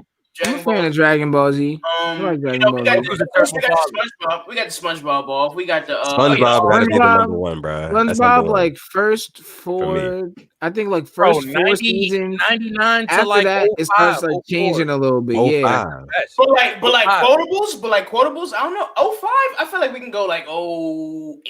08. You can go I feel like we can go 08. I feel like it's like you might go. I'm not gonna act like hold on. In these comments though. Yeah. Okay, I say 07. I'll say 07. Codename Kids Next Door, but y'all don't know Codename Kids Next Door. Oh, not the K&D. You know Romeo? Yeah. Oh, Computer Jones. They used to be fighting cousins with it. Yeah, bro. I'm taking Kids Next Door over it though, to be honest. Oh, me too. I'm taking that too. I'm gonna fuck you up with this one. Number 5, that bitch. Gundam. Yeah, I remember Gundam. Oh yeah, Gundam, of course. Mobile Suit. Yes, man. Bro, I watched a lot of television. I didn't really go outside until I was like 9, 10, nigga. Like I was watching. I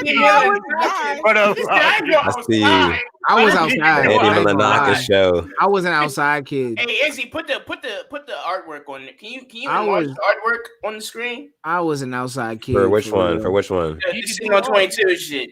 Can you put that the look the Oh yeah, that's Ed and Eddie right there.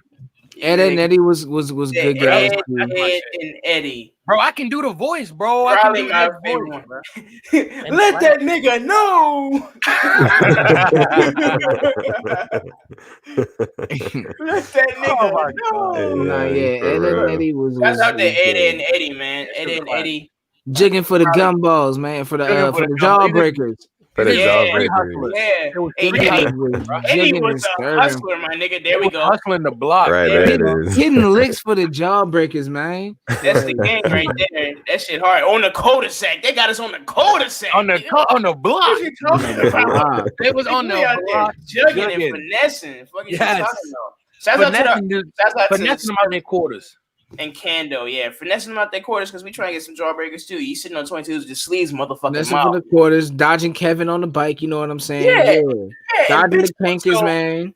SLZMB. So look, so let me SLZMB, Sleaze Mob, all that shit. We got Don Kuzan, Purple Main on here tonight.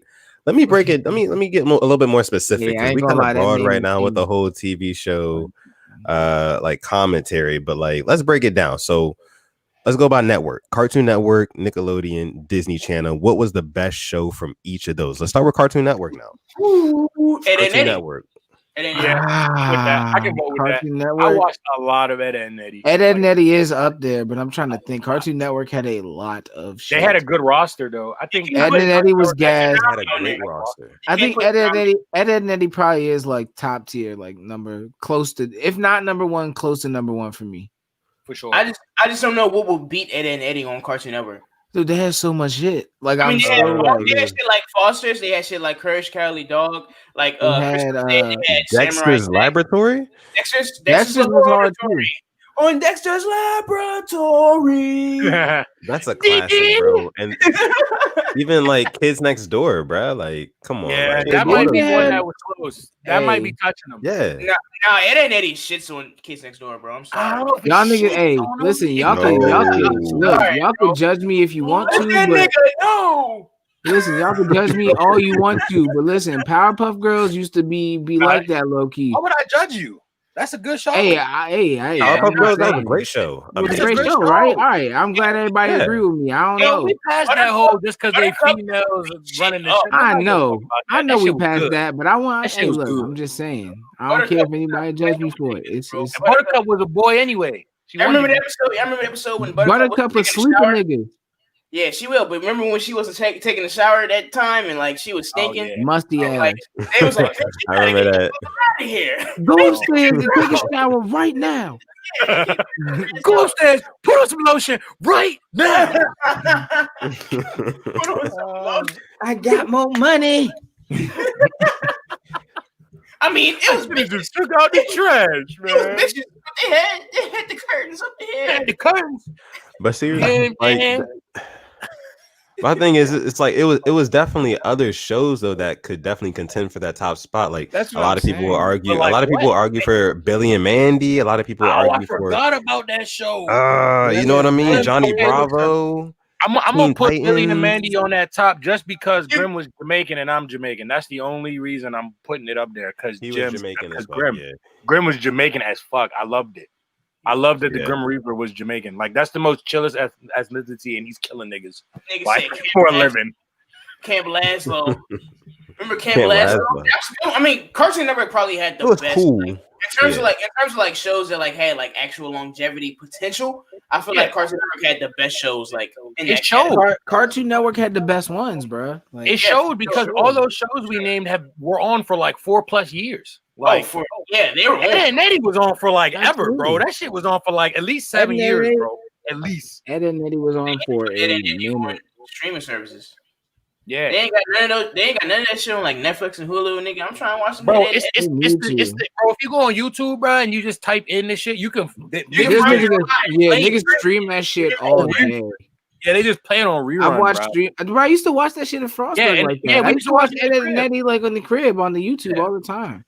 Just getting fried. Watching y'all really putting. I mean, Ed and Eddie. I feel like Ed and Eddie, like in this day and age, looking back on it, like with that humor. Like watching it now, like if you just get high as shit and you just watch Ed and Eddie like in 2020, that should probably be more enjoyable than anything that came out in because in the 2000s. They weren't as censored back then. They didn't care about us as much. Especially the earlier episodes.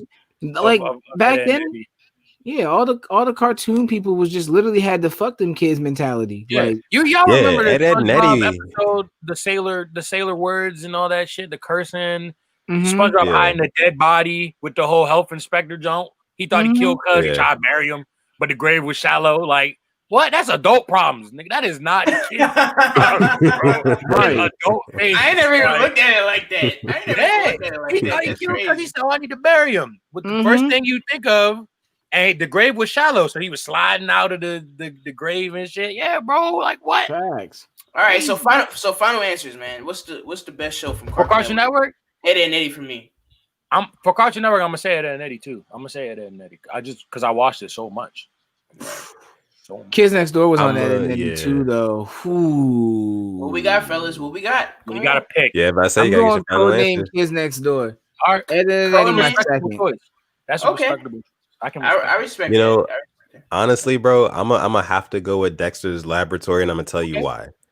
I think those three. That was the first show. Dexter's Lab was the first show to introduce like kind of like spin-off, like kind of like segments and stuff like that. You like remember the Super Friends? Right. Like the spin-off of the Avengers. Heroes. I and forgot then, about them. And then the monkey with the M on his, Yeah, you know, M what on I'm his saying? head. And then Yeah, like, I forgot about that. like it was moments cutaways. like that really like stamped it. Yeah, the cutaways, moments like that really stamped it for me. Like, okay, Dexter's Laboratory, there's shows within the show, you know, and when you can do that, like that's crazy. So I gotta go with Dexter. I forgot about that. I forgot about that too. That's the monkey. The monkey was like, yeah. Hey, Elijah and you know Raven, what it do? Married a platypus, a fake ass nigga. So speaking of my man Mono Oceans. Shout out Elijah. What's good, bro? What's up with you, pimpin'? But what's the best show from Disney Channel? All time. Disney Channel show, all time. So look. Can we say this? Can we say a sitcom and a cartoon because they had both? Like Cartoon Network didn't really have both; they just had cartoons. You know what I mean? Yeah. But like Disney and Nick they both had sitcoms along with cartoons. Okay. Either one is fine. Yeah. Okay, so if I'm gonna get both, bro, I'm gonna say for sitcom, I'm gonna say Raven for sure, just because. Yeah, that's a Raven for sure. I mean, Raven. It's got for me. I don't know. It's got to be. Zach and Cody. It's not Raven for me. Yeah, it's for me. It's Zach and Cody. It's Zach and Cody for me. Zach and Cody, crazy. Them niggas was on moves. They was on a vector. You know what I'm saying? You're right. I forgot about Zach and Cody. On Julio. For my cartoon, it's gonna be Proud Family. Definitely Proud Family. Shouts out to Victoria. Oh, look, as it comes up, like right away. Yeah, Proud Family. Sweet Life and Proud Family, man. Sweet Life and Proud Family. Yeah, I'm gonna say Raven and Proud Family. Proud Family gotta be. Who y'all favorite character from Proud Family though? Bobby, Uncle Bobby, man. Uncle Bobby. I like Bobby Bobby. Proud. Hey. Nah, young. Bro, that nigga was turned up all the time, bro. I like Bobby. I like Uncle Bobby, but my motherfucking nigga was the nigga that the grandma was trying to fuck with. Grandfather.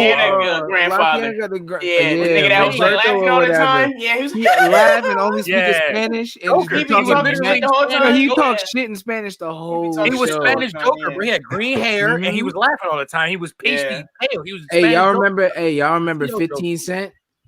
Oh yeah, that was fucking Omarion. Yeah, that was Omarion. Sugar Mama was funny too, though. Yeah, Sugar Mama was funny. I see y'all saying Sugar Mama was funny. I think every character was solid. Bobby Brown. I mean, I said Bobby Brown. Uncle Bobby was funny. Uncle Bobby was my man. Uncle Bobby was funny. That nigga said Bobby Brown kill. I mean, do y'all remember Loiter Squad on Adult Swim? Of course, absolutely. See, Adult Swim is a whole different. Young man. I wrote for that show. Are you kidding me? Yeah. That's my kind of comedy right there. Yeah, of course. Adult Swim is a whole. Shout out different Lil Sam for getting into that. Lil Sam on the beat, my boy. Yeah, but Adult Swim is a whole different like category. Yeah, we can't even. It's hard to even because they had shows from like different people, you know, different networks and stuff. Hey, me and my sister was just singing. It was adult cartoons. Sorry, I'm in the comments. Yeah, but Boondocks used to be on that joint, and that was I'm gonna say that's my favorite because I love that. For Adult Swim. Yeah, for Adult Swim, I'm between Loiter Squad and Boondocks. It's probably Boondocks because Boondocks the OG. Bro, Loiter Squad is just funny as shit. Loiter Squad though, like my shit. That I'm 30 I'm 53 years old. Now let go. That is my funniest shit ever to me for some reason. That nigga say, "Where's my money, nigga? I want my money, nigga." They say, Ernest, why you love the golf? I say because. That shit is so yeah, funny. bro. Nah, that shit was because you know what? The show like Loiter Squad like lets niggas know like niggas like the four of us could go out tomorrow with a camera and make a sitcom. Fuck with people. Bro, it's literally it's a Jackass baby, bro. It's a Jackass baby. Exactly. It's just improv, bro. It's all improv. And I fuck with the improv because the improv, getting back to Tiss with Mitch, is original now. Hey, that's authenticity. And Loiter Squad gave us some hits. Like, come on, man. My nigga, young nigga go hard. Young nigga got kush, young nigga got guns.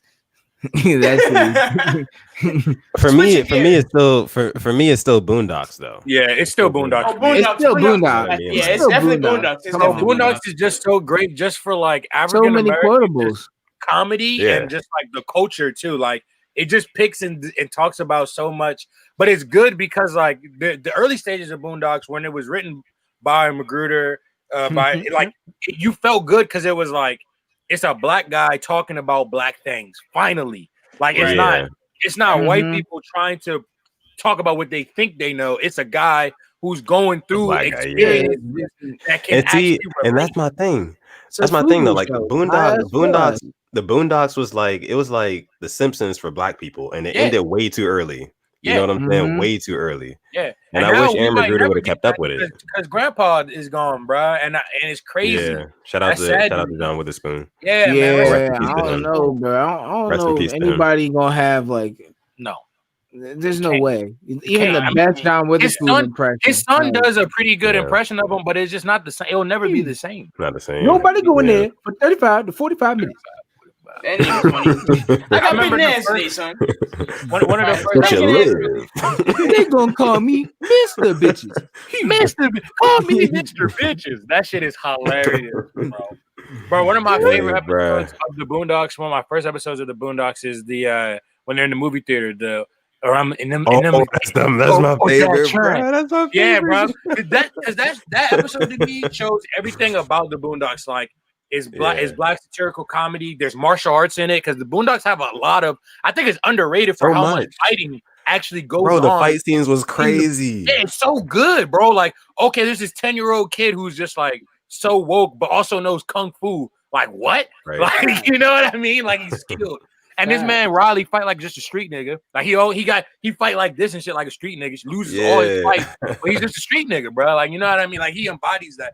Like, it's two sides of the black coin. It's the woke black guy, and then it's the streets. It's the guy who's influenced by gangster rap, who's influenced by. It was just good, bro. The storyline was just good, and they live in an area that's where white people live, so it's like it's crazy. Like, it was good. It was just a really good show. And I think like one of the craziest things about the Boondocks is that like Riley and Huey, the voices of both of those little boys were by Regina King, a woman, a black woman. That's crazy, bro. Like, she really did her thing. She did her thing.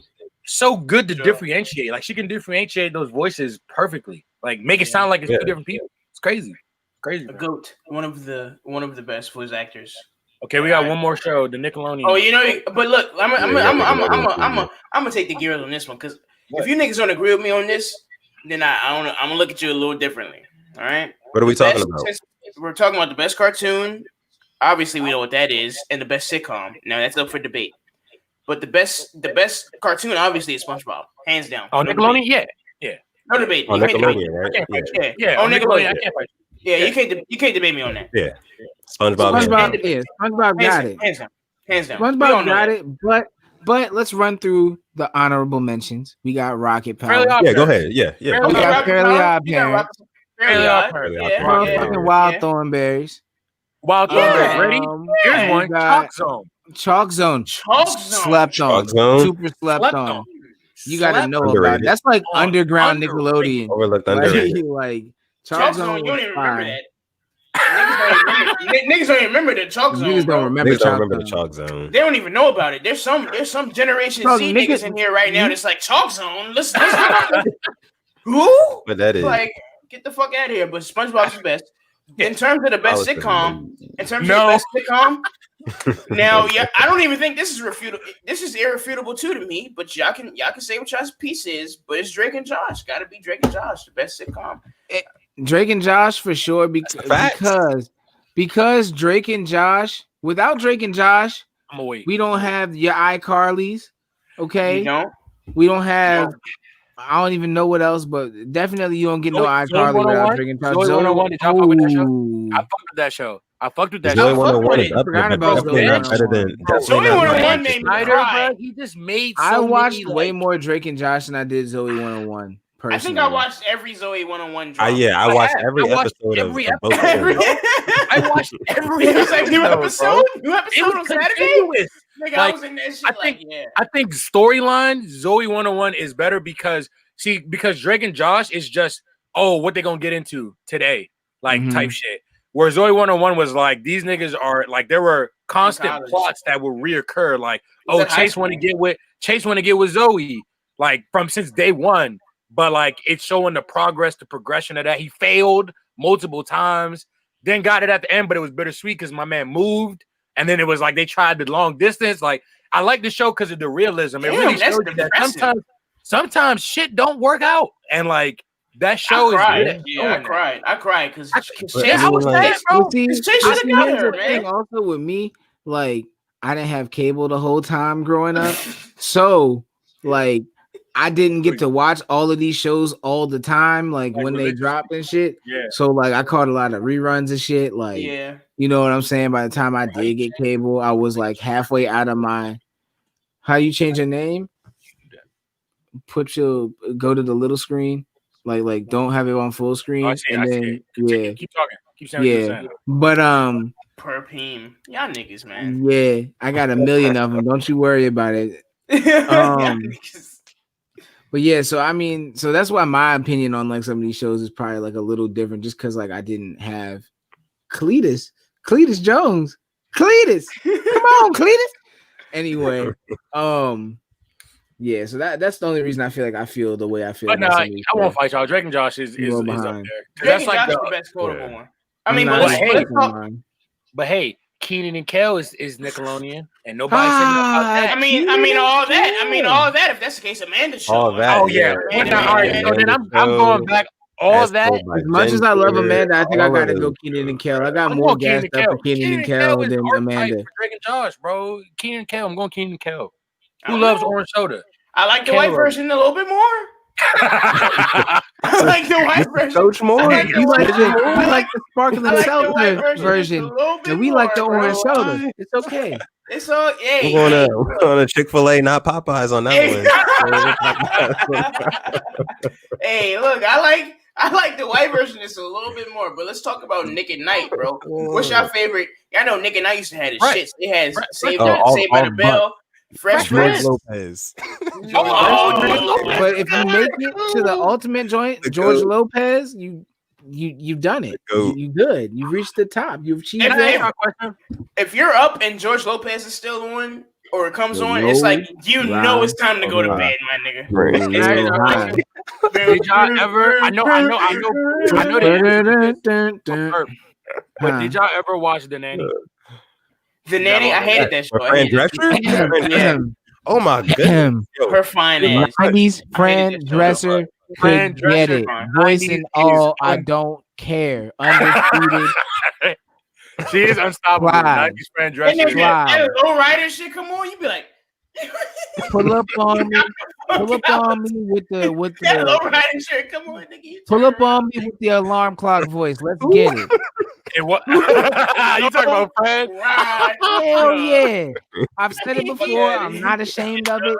Anytime, bro. Fred Drescher does have the alarm clock voice. You are absolutely Saved by the Bell. Saved by the Bell. Saved by the Bell is great. Saved by the Bell is great. I watched Full House too. I'm ashamed. Full House. I watched a lot of Full House. Full House is a classic, bro. Full House is. I watch that shit in the morning before school all the time. Yeah, the morning before school, you get up and Nick at Night still on. Damn, those were the days. What y'all used to eat? What y'all used to eat before school? Cereal. Bro, I was so bad at eating breakfast. I was never like a breakfast eater. I used to sometimes like I would walk out my house and then my neighbor would walk out his house and I would see that nigga grab a Pop-Tart and I'd be like, yo, can I get a Pop-Tart? So sometimes I was one of them niggas sometimes. Get your old nigga down. If I had the time in the morning, like a sometimes, pop the Eggos in the toaster. Bro, I ate horrible as a kid. But I really didn't eat breakfast like that. I've never been like a breakfast nigga. Like, I mean, now as I've been older, like I'll eat breakfast. Like I'm still not a breakfast. But that's also because like for work for me, like I be up dumb early for that shit. So like, bro, I ate all processed shit as a kid. I almost died from like high blood pressure and diabetes as a child because like, nigga, I was waking up eating like fucking Hot Pockets and shit. Fucking pizzas, pepperoni. I don't even eat pork no more. Pepperoni pizzas, swine. I was eating that shit in the morning before class, before going to school.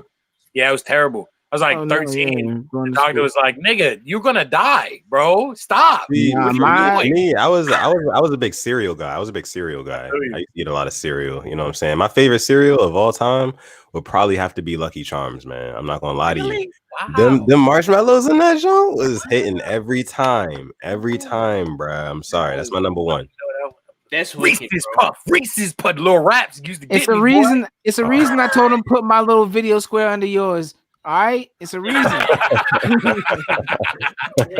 Reese's Puffs, fuck out of here. Yeah, I used to be on Reese's Puffs. I used to eat Reese's Puffs. Lucky Charms, but also on like my grown man shit, Honey Nut Cheerios, like since a jit on the same. That shit. That is such a grown man cereal. That's such a grown man cereal. I'll give you one that's even more grown than that. In the blue box. Honey Bunches of Oats. Oh, Honey Bunches of Oats is gas though. Honey Bunches of Oats. That's gas. But it is premium gas. Y'all remember the commercial for that with the old middle-aged black woman? Yeah. I don't know, but she used to be like, baby. They used to be like, what's that so good? That's my Honey Bunches of Oats, baby. Yeah, I remember that. That used to kill me, bro. She had the air wrap on, like, bitch. Hold on, what you doing, man? Out, nigga. Just clock out. Don't lose your head. Baloney. But oh my God. Her and the Louisiana Popeyes shorty need to wreck. They need to wreck, bro. The Louisiana Popeyes shorty kind of fine. Hey,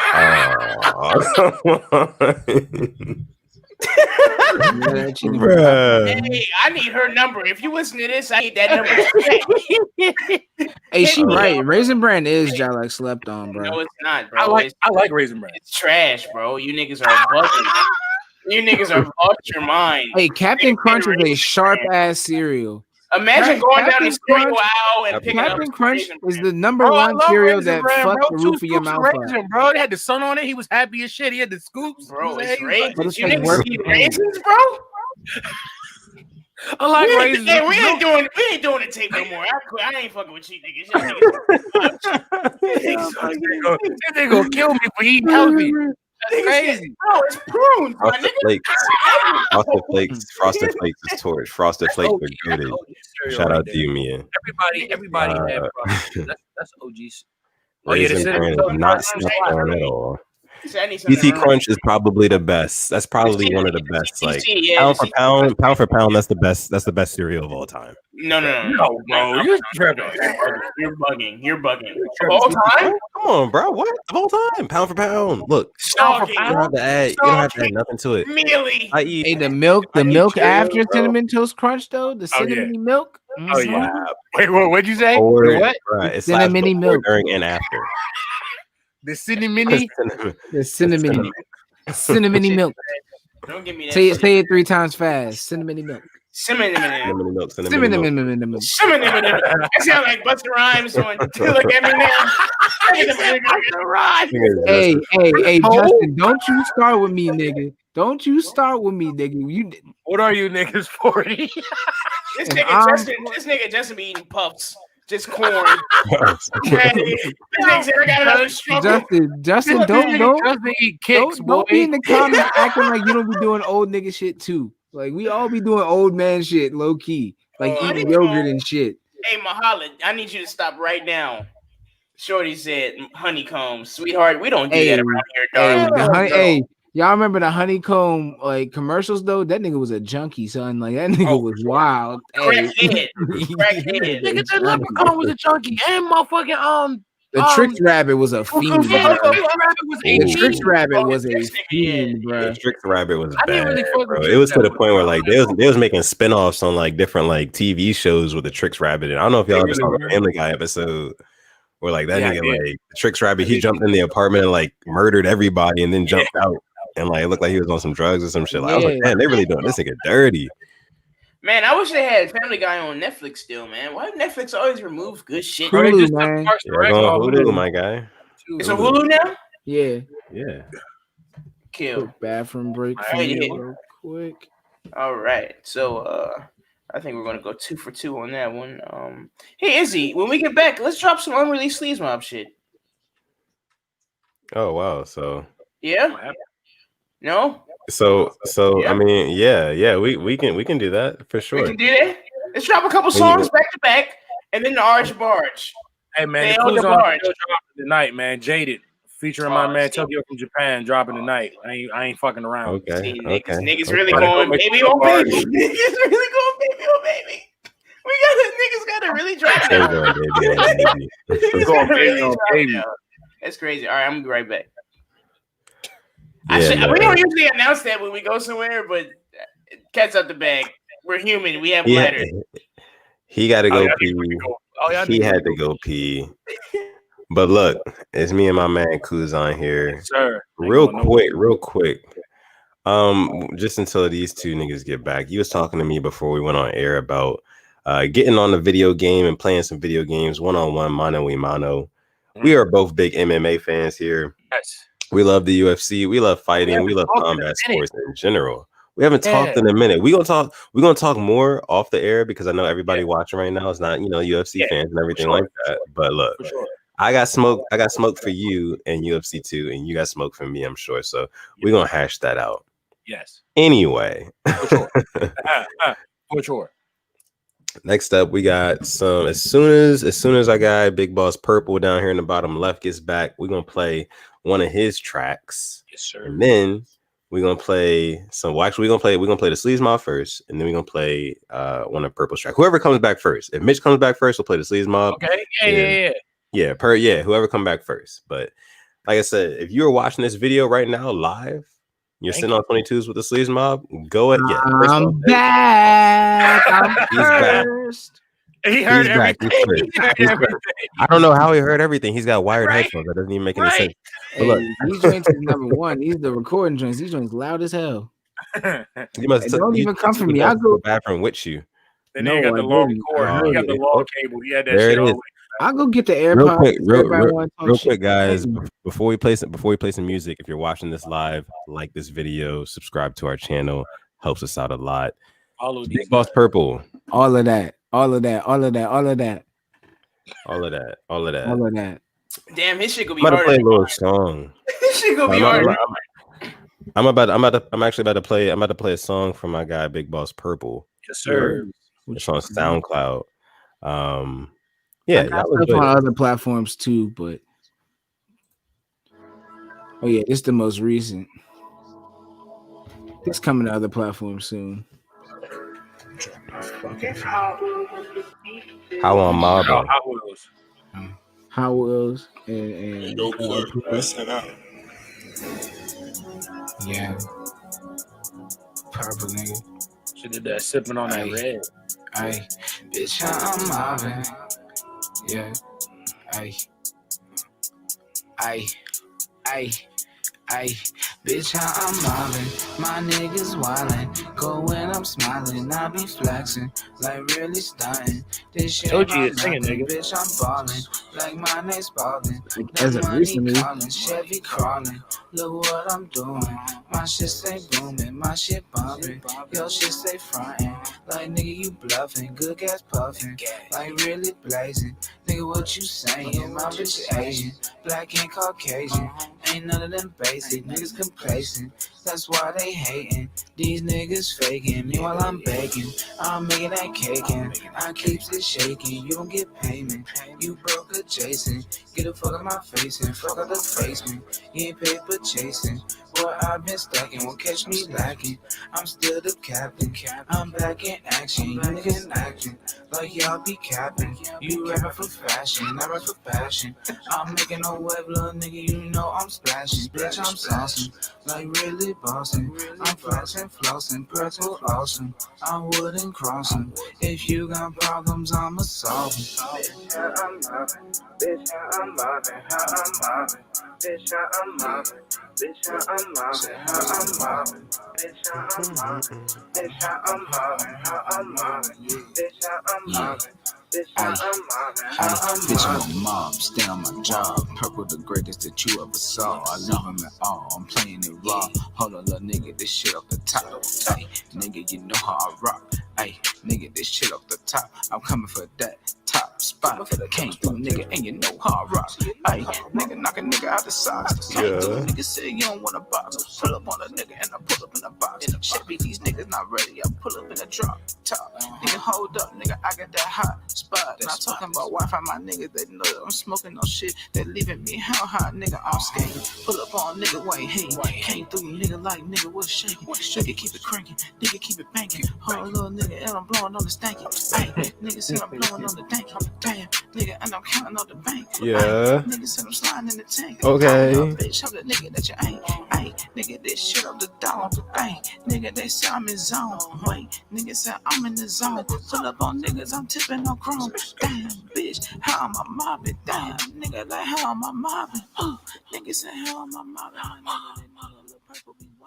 Yeah, that shit hard. Yeah. Oh, it's purple. That shit hard. Let me go ahead. There we go.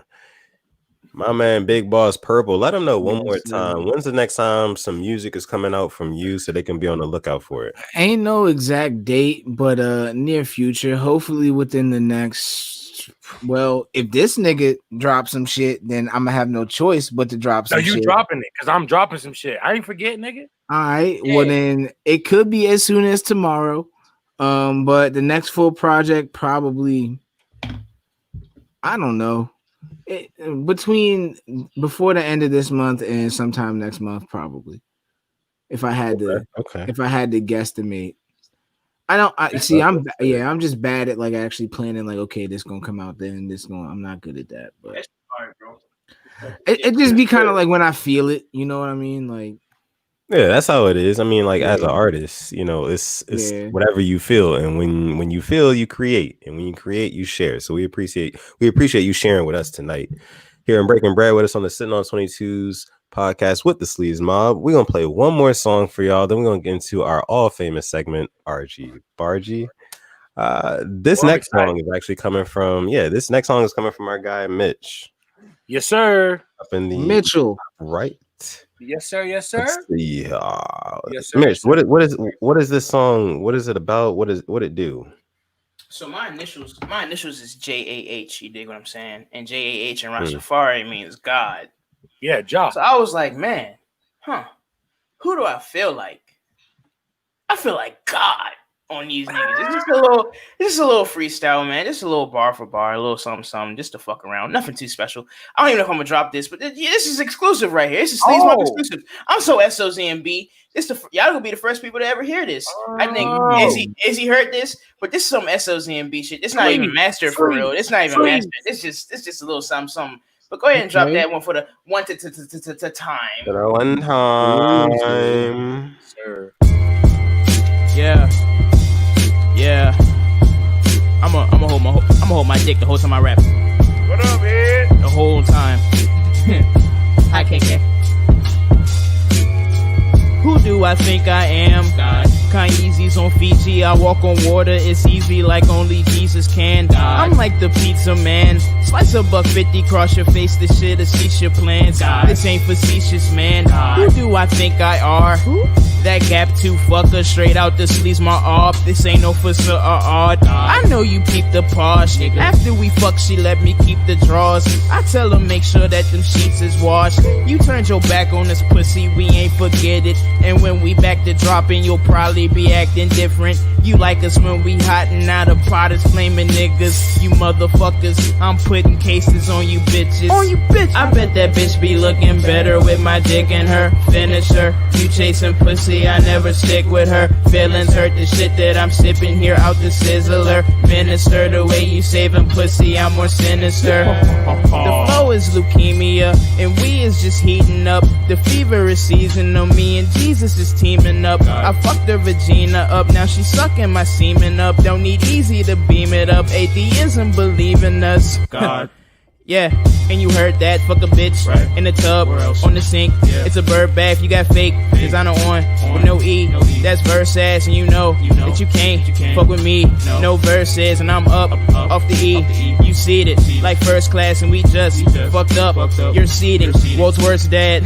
Bitch, I am who I said I was. I'm seeing red, but that ain't rare enough. You couldn't perish us. You niggas never harming young. I'm like the Carter son. Telly got army guns. We'll have all of you running like we the saw some. That bitch is calling me daddy like I'm her pa or some. I'll be the. Who do I think I am? And it's the. Who do I think I am? And it's the Conrad.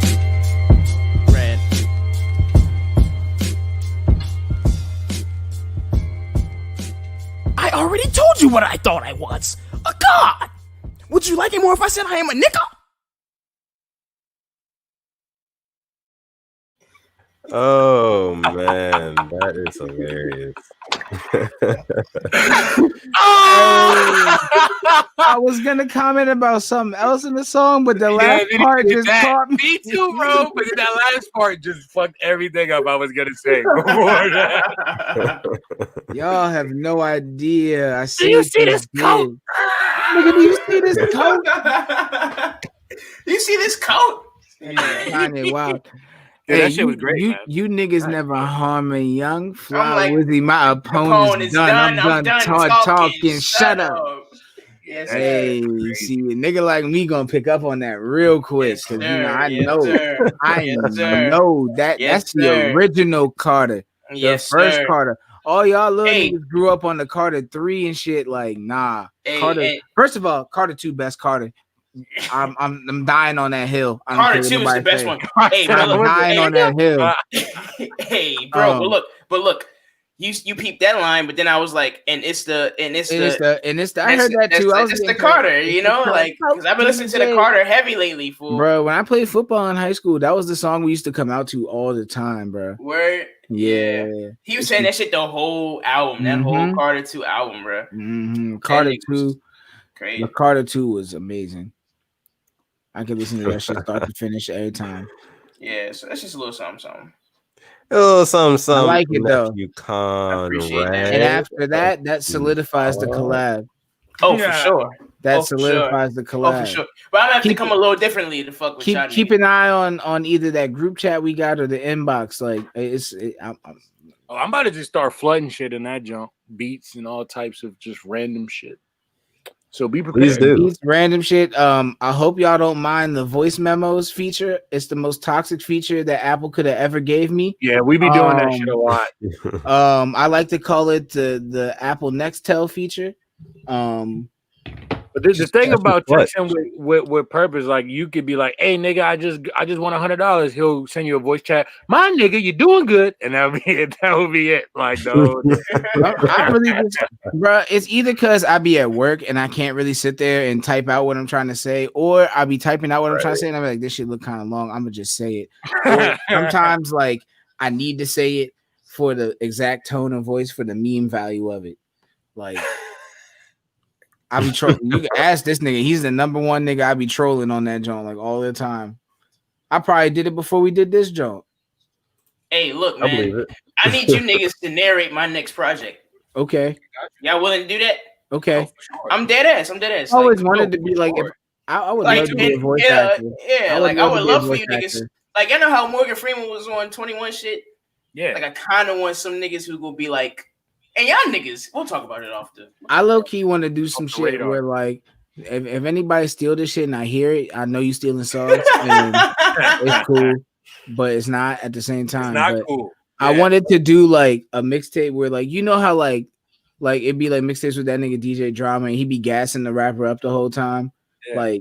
Like I want to do that, but like I want all the songs to be fire, but I want whoever's like hosting the tape to just flame my ass up the whole time, just roast me the whole time. Oh, that shit will be funny as shit. It's like that one Odd Future song.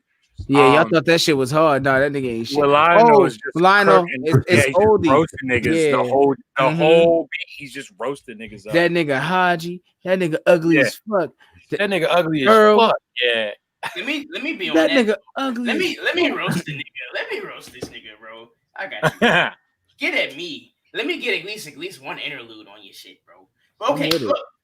For sure. This is my shit, man. This one of my favorite segments of the show, man. It's called Argy Bargy. You got games on your phone? You got hoes in your phone, nigga, that you ain't fucking. Probably, to be honest, probably. Because you know niggas don't be fucking all the hoes in their phone. Hell you no. know what I'm saying? We know about you. Hey, look, if you dropping the ball, sometimes you drop the ball. It's all good. She might not be fucking today, but she might be fucking tomorrow. She might be fucking tomorrow. Hey, you start wearing them Kirkland jeans, nigga. You never know. She not fucking this year. She might fuck next year. Yeah, you know what's crazy? You know what's crazy about that? That is a fact. She might not be fucking the nigga this year, but next year, she might just be like, hey, what you want this year? Like, oh yeah, but it was all that shit you was talking. See, niggas. Yeah, nah, I wasn't fucking niggas last year, but this year. yeah, you know, they be soul searching and shit. But look, Argy Bargy, man. Argy Bargy. Where we like to, and y'all know where Argy Bargy came from, you know, you niggas. But Argy Bargy is a segment where we like to go on Twitter. We talked about this a little bit earlier, fellas, so y'all know. We go on Twitter, read some tweets off randomly, and see if you guys can guess who said that, who done it, kind of thing. You dig what I'm saying? Are they like our tweets or just like anybody's tweets? Our tweets. So everybody on the all four people you see here. All right. So wait, say it again because it cut out. You said we reading our tweets and doing what? So we gonna read our tweet. I'm gonna read some tweets. Figure out whose tweet is whose. Yeah. Okay. Yeah, exactly. All right. All right, y'all ready? Lord, I'll be saying if it's misspelled, it's probably mine because I can't spell for shit. And you know this. And I quote: "Females want to find a loyal man, then find a real man, and you will be straight." Hashtag duh. End quote. Hashtag what? Duh. D-U-H. I'll read that again. Females want to find a loyal man, then find a real man, and you will be straight. Duh. I don't think that definitely. It's one of y'all. It's one of y'all niggas above. It's got to be one of y'all. It's not. See, that don't even sound like right there. I'm gonna say is Izzy. Well, let me ask this real quick. How long have you two on the bottom had you guys' Twitter accounts? So I've had mine since I was in like high school, easily probably like 2011, 12. Definitely since somewhere I was in that time frame. High school. Okay, cool. High school. That's cool. But at the same time, like the Twitter I use now is not that same Twitter that I use. I've been on and off Twitter too. And like I'll be like I've been on post, and off, and then I won't, and then I'm just now trying to get back into Twitter. I got back into it like the deeper I got into like Frostburg. I was wait, is that me? It's not me. It couldn't be me. That's one of y'all. It is you. It's me. It's you. Is that me? That had to be from years ago. No, Yo, it's when I not. was thinking about it, I was like, no, it's not. When you first said it, like it sounded like you, but I was like, hey, Mitch, when you first said it the first time, I was like, this nigga can't write, so it has to be me. I just said my grammar is horrible, and that shit sounded like I was like, the fuck? Yeah, that's probably. Me. What's the word, Mitch? What's the word? So Twitter had a glitch today, so like I cannot even like go back and like search keywords. So like I'm totally winging this, Mahalit. I'm sorry. I have to wing this tonight because I can't look up niggas' names and a word. But you know, we'll be back on track. It was you, goddammit. Ice Climber, Kuzan. Yeah, Kuzan though. And you know what? Hold on. It. Kuzan. To this day. You heard it happen. You got it, Kuzan. Yeah, man. You call me Kuzan, bro. I'm gonna charge it to you because you had a bunch of Corona seltzers, but man, you call me Kuzan again, I'm gonna choke slam your ass, bro. Is it Kuzan? So it's Kuzan. It's Kuzan, man. Niggas be calling me Kuzan, cruising, cousin Kuzan, man. I swear to God, bro. Bro said cousin. Only reason I brought it up is because we just had this conversation about how people like mispronounce names and shit all the time. Bro said niggas be calling me cousin. That's hilarious. Yeah, bro. Thank you. Like cousin, Don Cousin. Cousin. It do look like cousin. But yeah, that was you, Don Cousin. Is it? Was it? I'm just calling you Don. I'm not gonna fuck that. Fuck that. I'm not gonna, or Kuz or something, nigga. I don't know, nigga. I act like Kuzma. But anyways, PSA, and I quote PSA: boneless wings are not wings. They're just. That's me. That's me. Yeah, that's y'all me. niggas getting tight, That's bro. me. That's me. That's me. You don't even gotta finish it. I know that's me. A couple weeks ago, we was watching football and we ordered Wingstop, and I wanted bone because I love boneless wings. And he was like, "Love them. I think he's out here getting boneless wings. I love boneless wings, bro. Boneless is great." Nah, finish the tweet off. What I say about him? Finish the tweet off. He gonna say nuggets. You said PSA: boneless wings are not wings. Dave just fancy nuggets. I knew it. I knew did I misspell some shit? I said Dave. I knew he was Hey, the autocorrect be fucking niggas up. Oh, you're ruining golden tweets. Nuggets, no wonder that shit didn't get as many retweets as I thought it might. It got 4 likes though. It got 4 likes. That was back in May. So that's you, man. Fuck that nigga, man. Boneless wings is like that. I don't give a fuck. Nah, bro. Nah, I need that bone in. You dig what I'm saying? For what? You don't eat the bone, so what you need it for? Exactly. It adds, you want to look? You just want dirty fingers? That's why you want. Just so you can say, "Hey, you out of here." You wet that motherfucker. Their fingers. Yeah. They're messy. I will take my fork and plug it in that motherfucking boneless so quick. I can't. Mission still accomplished. Right. Nah, you niggas are dirty, bro. I'm not. We're dirty with clean fingertips. Get the fuck out of here. Niggas are dirty. If I ever see another grown man walking around eating boneless wings with a fork, I'm slapping the fuck out. Hey, Def, if we ever go out to Buffalo Wild Wings, nigga, I'm putting you in a headlock. Boneless wings are essentially just like glorified nuggets. That's boneless wings go crazy. Thank you. And listen, I'm not saying they're bad. I'm not saying they're bad. I'm just saying they're not wings in my book. They really just nuggets with sauce on them. I mean, yeah, exactly. They're nuggets, bro. I'm not eating no motherfucking Because think about it. Technically, Chick-fil-A nuggets are boneless wings. All right, relax. See, that's why I fuck with you, bro. Because you be spitting that shit. You're reaching. Relax, that's a fact. It's like, oh, damn, I got some boneless nuggets from I used to be fatter than this. I know this. Nigga said, I got some boneless wings from Chick-fil-A. Niggas be like, when those drop? Be like, it had them all. All you gotta do is dunk them completely in the buffalo sauce, and there you go. Stop it. Stop it. I'm not gonna let you slander them all along. the coating around the boneless wings. I'm not gonna let you slander it. You're gonna stop. And I'll do it again, nigga. You're gonna stop. Stop slandering. Yeah, niggas. I knew that was him though, because this nigga always crying about motherfucking boneless wings, bro. I knew it was that nigga. There is no difference between boneless and nuggets. They just the same shit. Yeah, I mean, see, that's the thing. It's just chicken breast. But the hate slander, the chicken breast. And I quote, the hate and slander short niggas about to get after Meg and Tory situation, boy. End quote. This thing on. As a member of the short nigga delegation, I did not experience any slander from the Tory Megan situation. Bet you ain't got that fire on you. I don't. Not right now. No. You need to get that fire on you, nigga. Because short niggas are under attack. I ain't worried about it. I'm telling you though. You like five. You're taller than five. You're taller than fucking Tory Lanez. How tall is Tory Lanez? How tall is Tory Lanez? That nigga's like 5'3", bro. He's like 5'2". What? 5'3". Really? Oh, nah, I'm like a good 5'6". I'm still a short nigga, you know. But you're not like do y'all think that short niggas? Hey, but that's the thing. We get a bad rap. Yeah, but I don't think that I don't think you have a temper. Anytime I'm around you, you playing. We get a bad. Anytime I'm around you, bro, you playing. Like you ain't ever mad about shit. Like no, I don't care. I don't care. Exactly. I'm like the narrative is like short niggas be mad all the time. Listen, I'm short, and it is what it is. I climb trees though. If you tall, I climb trees. Fuck it. I'm just saying. What's too tall for you, bro? What's too tall for you, bro? What's too tall? What's too tall for you? What do you mean too tall? Ain't no such thing. It's too tall.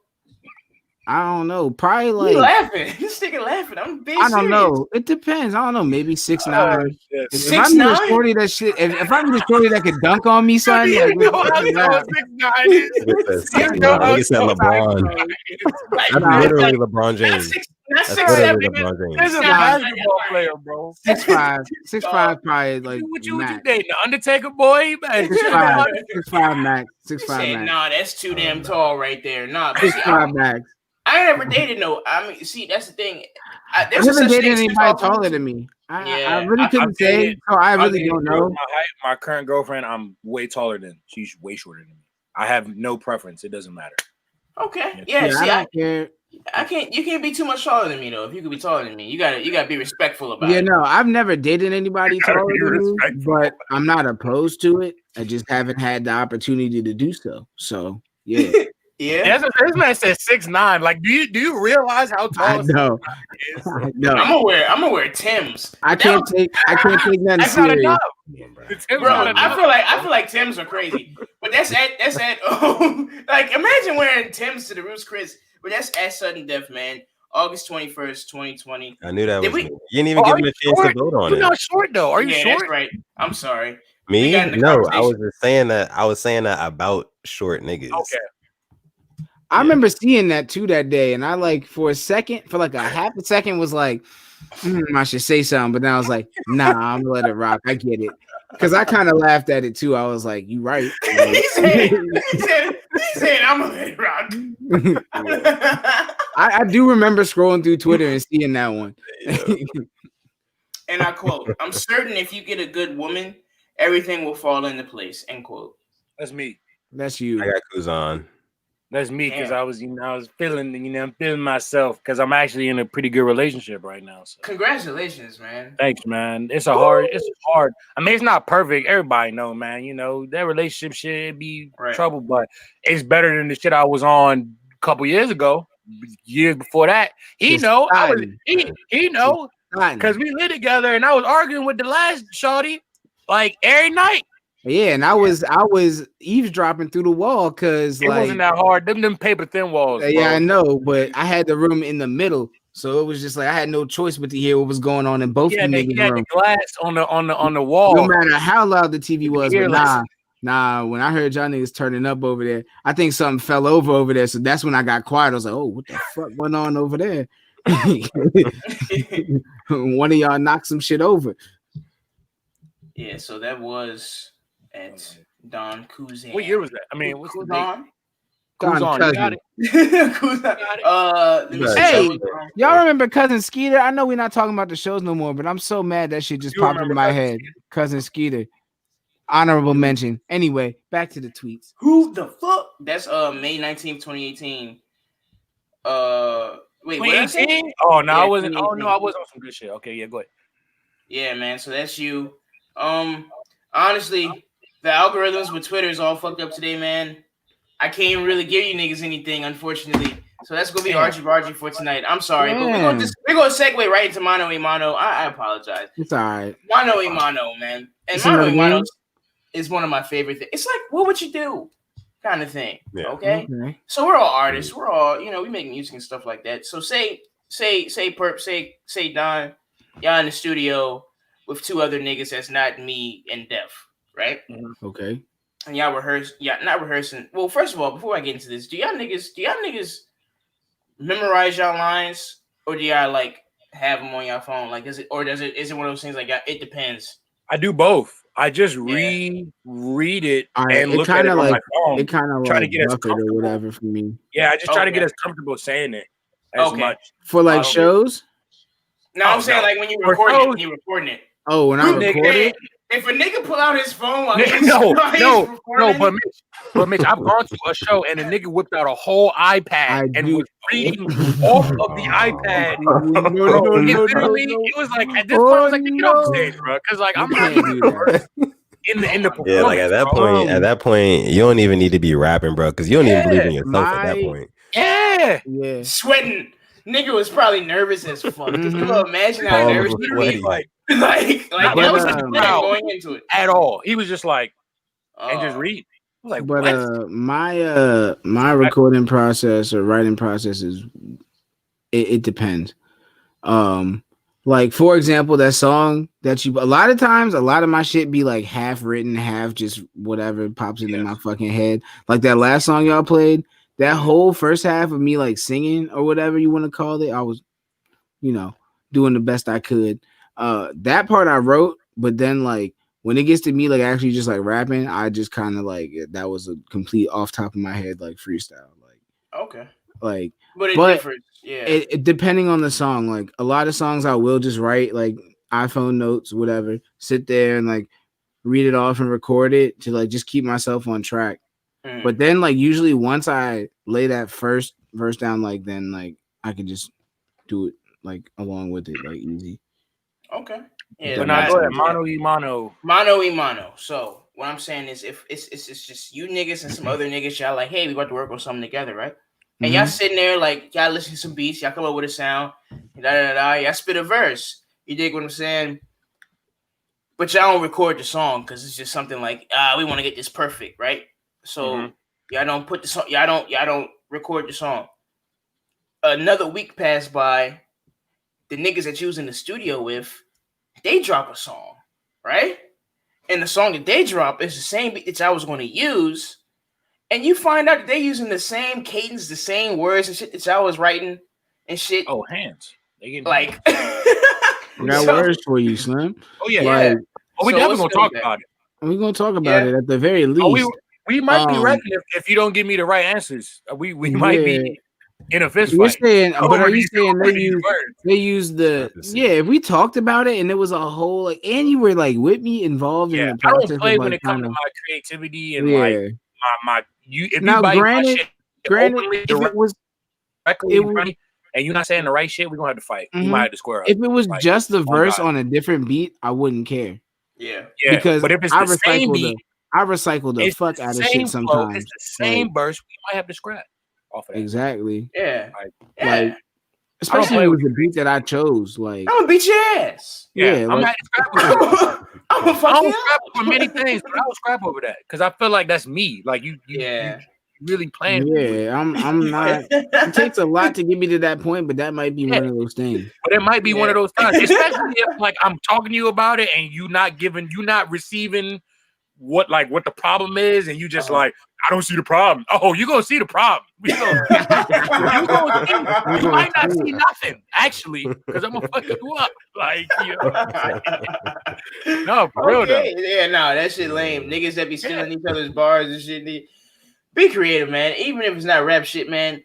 That's just be more creative, man. Yeah. Stop biting on death. What would you do? I mean, Smoke. like Smoke. Well, yeah, I mean, it's definitely gonna be smoke. Like Big Boss Purple said, bro. Like, we're gonna have to talk about it at the very least. You know what I'm saying? Like, I'm gonna confront you about like, yo, like, from there. Deal with that. Proceed from there. If they say like, oh, we just didn't feel like it was, some good shit for you to be on this and that, I'm gonna be like, okay, well, I would respect it if y'all actually told me that instead of just dropping the shit like behind my back and just expecting shit to be cool. You know what I'm saying? I will let them know like that. Then I'd probably just go like move on with my life. But if they just like, they tried to carry me like, oh, some like, nah, like nigga, like you some shit. Like we never wanted you on this shit. Like, nah, then we see each other. You wasn't man enough to tell me that when we was in the stew that night. You know what I'm saying? You wasn't man enough to tell me that then. So why would you? Yeah, we have to throw hands. Yeah, hands. Okay. Yeah, niggas be bitches, man. Hey, watch guard your heart, nigga. Stop being soft.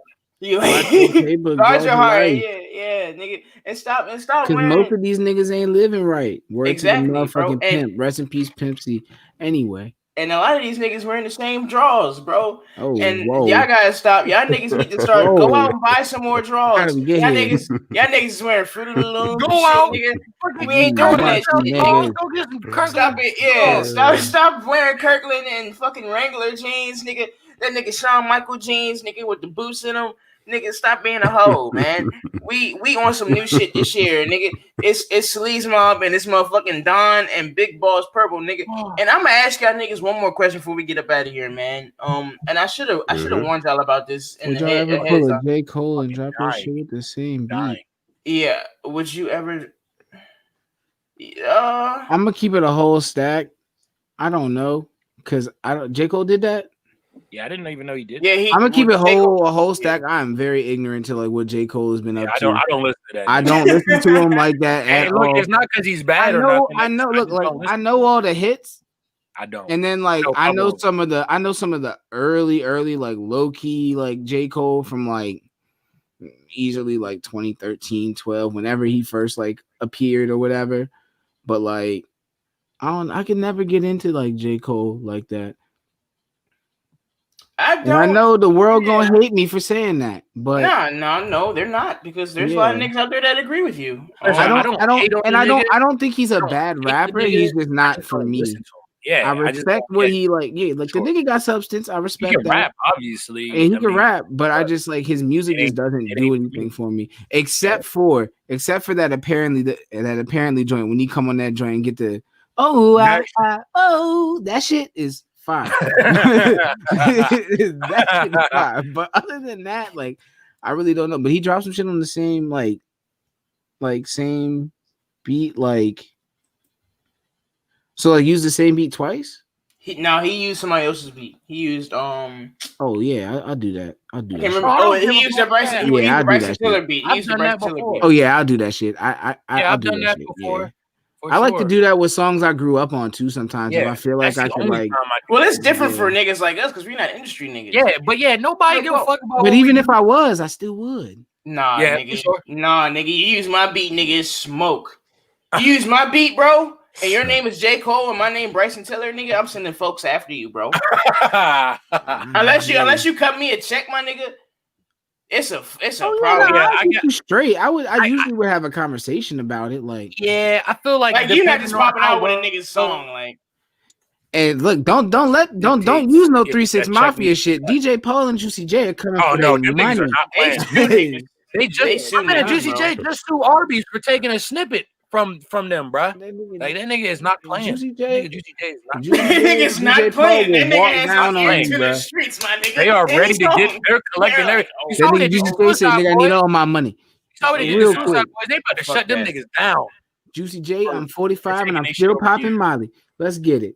Yeah, but look, man. Hey, look, man. We appreciate y'all niggas for coming through. Okay. I got one more question to ask you because you niggas, I know you niggas kind of, we acquaintances, we cool, we friends, we got each other's numbers, we locked in now, so we can be in contact. The group chat has been created. Yes, sir. It's done. It's a done deal. Rest in peace. May you rest in shit. Now let me ask you something. Did you look down at the comment? NBA player. That nigga is not going to be an NBA player, bro. Get the fuck out of here. Look, all right. What kind of guy are you? And what I mean by that is, I know you niggas, but the people don't know you. So like, what kind of guy are you, Perp? Like, what are you? What's your thing? I am. I'm a black man. Yeah. I don't know. I just be chilling. Like I know people say that, but like I really like just be kind of like I'm really like minding my business 99.9% of the time. Like I really just be kind of like I try my best to stay out the way. Every now and then you might catch me in the mix when it's like when I'm with like friends and like honestly like I'm really this lively right now because this nigga's here. Like he pulls that shit out of me. Like wait till you actually do that. Cause like I really be like laid back and chilling like most of the time, like I would say, and then like that's like when I make the music is when I let all the energy and shit like kind of show and come through for real. But even some songs I feel like I be chilling on too. So I don't know how to describe myself. Really, I've never thought about it. But, you're you never thought about it kind of guy. Okay. Yeah, I'm kind of a laid back kind of guy, chilling. Okay, you just chilling, breathing air. Just be doing me. Yeah, sunlight, and then the moon come up. You know, kind of guy. I respect that. So Don, man, what kind of guy are you, man? Man, I'm the greatest hype man in the DMV, hands down. Hey, I got hype any nigga's shit up. Even if the nigga don't believe in himself, nigga, he will believe in himself after the performance. Yeah. Like, I am the best and just believe in yourself. High energy, bro. I'm like one of the most high energy niggas ever. Like ever. The Like nigga don't have an off button. My motto is when you come to a show, you have to be the nigga that everybody can remember you. Like just for anything. Like even if I'm not performing, I'm gonna be that nigga in the crowd. Niggas gonna be like, "Y'all remember that big ass nigga with the dreads that was just shaking his head?" Like that's always been this is fact. When we first started doing shows and I'd be in the crowd, like it just wasn't my set, or like it was like I was just in the crowd, his set. I'd be trying to duck off in the corner, just kind of watch the show, mind my business. This nigga will find me and be like, "Get over, like get out here." I'm fucking mobbing with us right right now. and I'm jumping and I'm yeah. it's just like, why not, bro? Why not? Why not? Because I'm 25 with 70-year-old knees. That's why I can't be doing all that jumping down. You wake all up the time. and you're like, "Oh, my knees hurt and my back hurt." Whatever. Fuck that shit, bro. This is your time to just turn up, nigga. Just turn the fuck up. Why not, bro? You say that to your ACL being replaced. That shit's not fun. Just turn up, bro. Like, you know what I mean?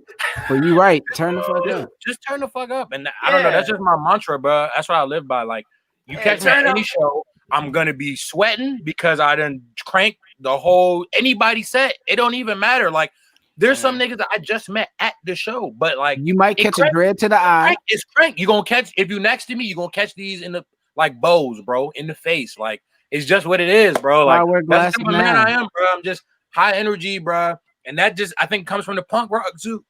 Like I'm just high energy, bro. Like I'm always jumping. I'm always moving. I'm like 200+ pounds, just flying, bouncing around like I'm fucking Rey Mysterio, boy. Like that's just how I get down, bro. And that's just me, bro. I'm that kind of nigga, bro. That's fucking cool, bro. Okay. Don't ever change, Don. Okay, Never. You heard it from here. Okay, okay. Keep doing your thing. And if you're watching this, fellas, wash your ass tonight because you're dirty. Def, what kind of guy are you, man? Oh man, I'm a if we as a group, if we go to a swimming pool, I'm a medium deep end of the swimming pool kind of guy. So I'm not going 10 feet. I'm going 5 feet. I'm going maybe 6 if I'm feeling frisky. Okay. You know what I'm saying? I want a little danger. And I'm a tightrope the edge of it. You know what I'm saying? Hey, y'all. You know, I'm on the edge. That might also be my answer as well. Y'all see me? I might creep around to the 10 feet on the edge. You know what I'm saying? And creep around the back way. You know?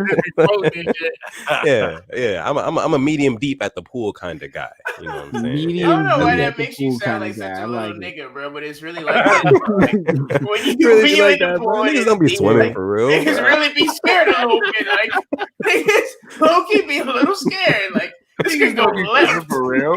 You gotta make some business decisions at the pool, bro. Like, yeah, I've almost drowned like 2 or 3 times in my life. For sure. Me as well. Yeah. No, that shit's real, man. But me, man, Mitch, Mitch, what kind of guy are you, man? If we in the gulag on Warzone, okay. If you playing Call of Duty, go add me at Nephew Conrad on the Call of Duties or Smokey Gaucho on PSN. Get at your boy. On the Call of Duty, Fat Purple 36. Since we we gonna play together later anyway. Well, not today. We're gonna do that. We're gonna do that another day. But anyways, if we in the gulag, nigga, and they give us guns, I dare you to press Y or triangle and try and fight me with the fist, nigga. I ain't fucking. I'm not fucking going back and forth with you, nigga. In the goo, we not throwing hands, nigga. I got that fire on me. You better kill me when you have the chance. As soon as you switch to the fist, nigga, you're a dead man. Dead man. Yeah, we're not knuckling up. We're not about to tussle, my nigga. It is all bullets flying, nigga. So you better figure it out, nigga. But yeah, that's the kind of guy I am, man. I'm a kind of guy who's blessed to be sitting on 22s with some really cool, groovy ass, down to earth ass niggas, trill ass niggas. We got Boss Man Purple, Boss Squad Man. I don't know. You didn't change your name so many times, but you perp to me, bro. We got Don Kuzan, Big Boss Perp. Yeah, Big Boss Perp. Yeah, my niggas. We got my niggas here, man, and these niggas are real cool, man. We lay y'all, man, and man. You dig what I'm saying? I'm that low key nigga that I'm not really as low key as I think I am, because you know you know about me, maybe. Nigga. But my name is nephew. Who? Neff? Nephew. Yeah, you know, it's Nephew Conrad, aka Cul-de-sac Con, aka Smokey Gaucho, aka nigga. I got so many AKAs I can start a sorority. AKA once again, it's Nephew Conrad. Not gonna con you, but you can't Conrad. And I'm gonna let my nigga Def take it away for us tonight. You do your thing, boy. Yeah. We got, like you said, we got some great guests on here tonight. We had a great time with y'all tonight. Kuzon and Big Boss Purple. I want y'all to outro yourself. Starting my man Kuz. Where can we find you? Yeah. You can find me on all streaming platforms, Spotify, everywhere, Apple Music at Kuzan, Kuzan, Ice, space Ice. I you know how to spell Ice, nigga. You're not that stupid. Anyway, you can get at me on SoundCloud at Kuzan. Follow me on Instagram, Don Kuzan. You see it. Twitter, Ice Climber Kuzan. I'm literally dropping the song right now. I'm filling out the SoundCloud shit right now. Y'all have something for me by tomorrow. Y'all have something for me by tomorrow. Then, if that's the case, I'm waiting on the notification first. You're gonna get it. But is it my turn? Yeah. All right. Yeah. So it's Big Boss Purple on Twitter. Squad Captain Purple on Instagram. Big Boss Purple on all your streaming platforms: Spotify, Apple Music, SoundCloud. If niggas still use Napster, I'm on that bitch too. Motherfuckers use motherfucking any of them other foreign ass sites that my distro kid be sending my shit to. We there too.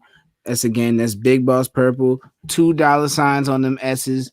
You hear me? Yes. Yeah. Designer H2O on IG if you want to know about all the designer waters. So if you want to stunt with the designer water, you know what I'm saying? We don't drink like don't hand me no motherfucking Nestle Pure Life, boy. Like this is we do this. The Hidden Village, whenever we're allowed to really gather and do shows and stuff again, the Hidden Village will be there for all your local turn up needs. Talent. Yeah. And I think that's pretty much everything. Perp Don Pod. Yes, sir. On IG and Twitter.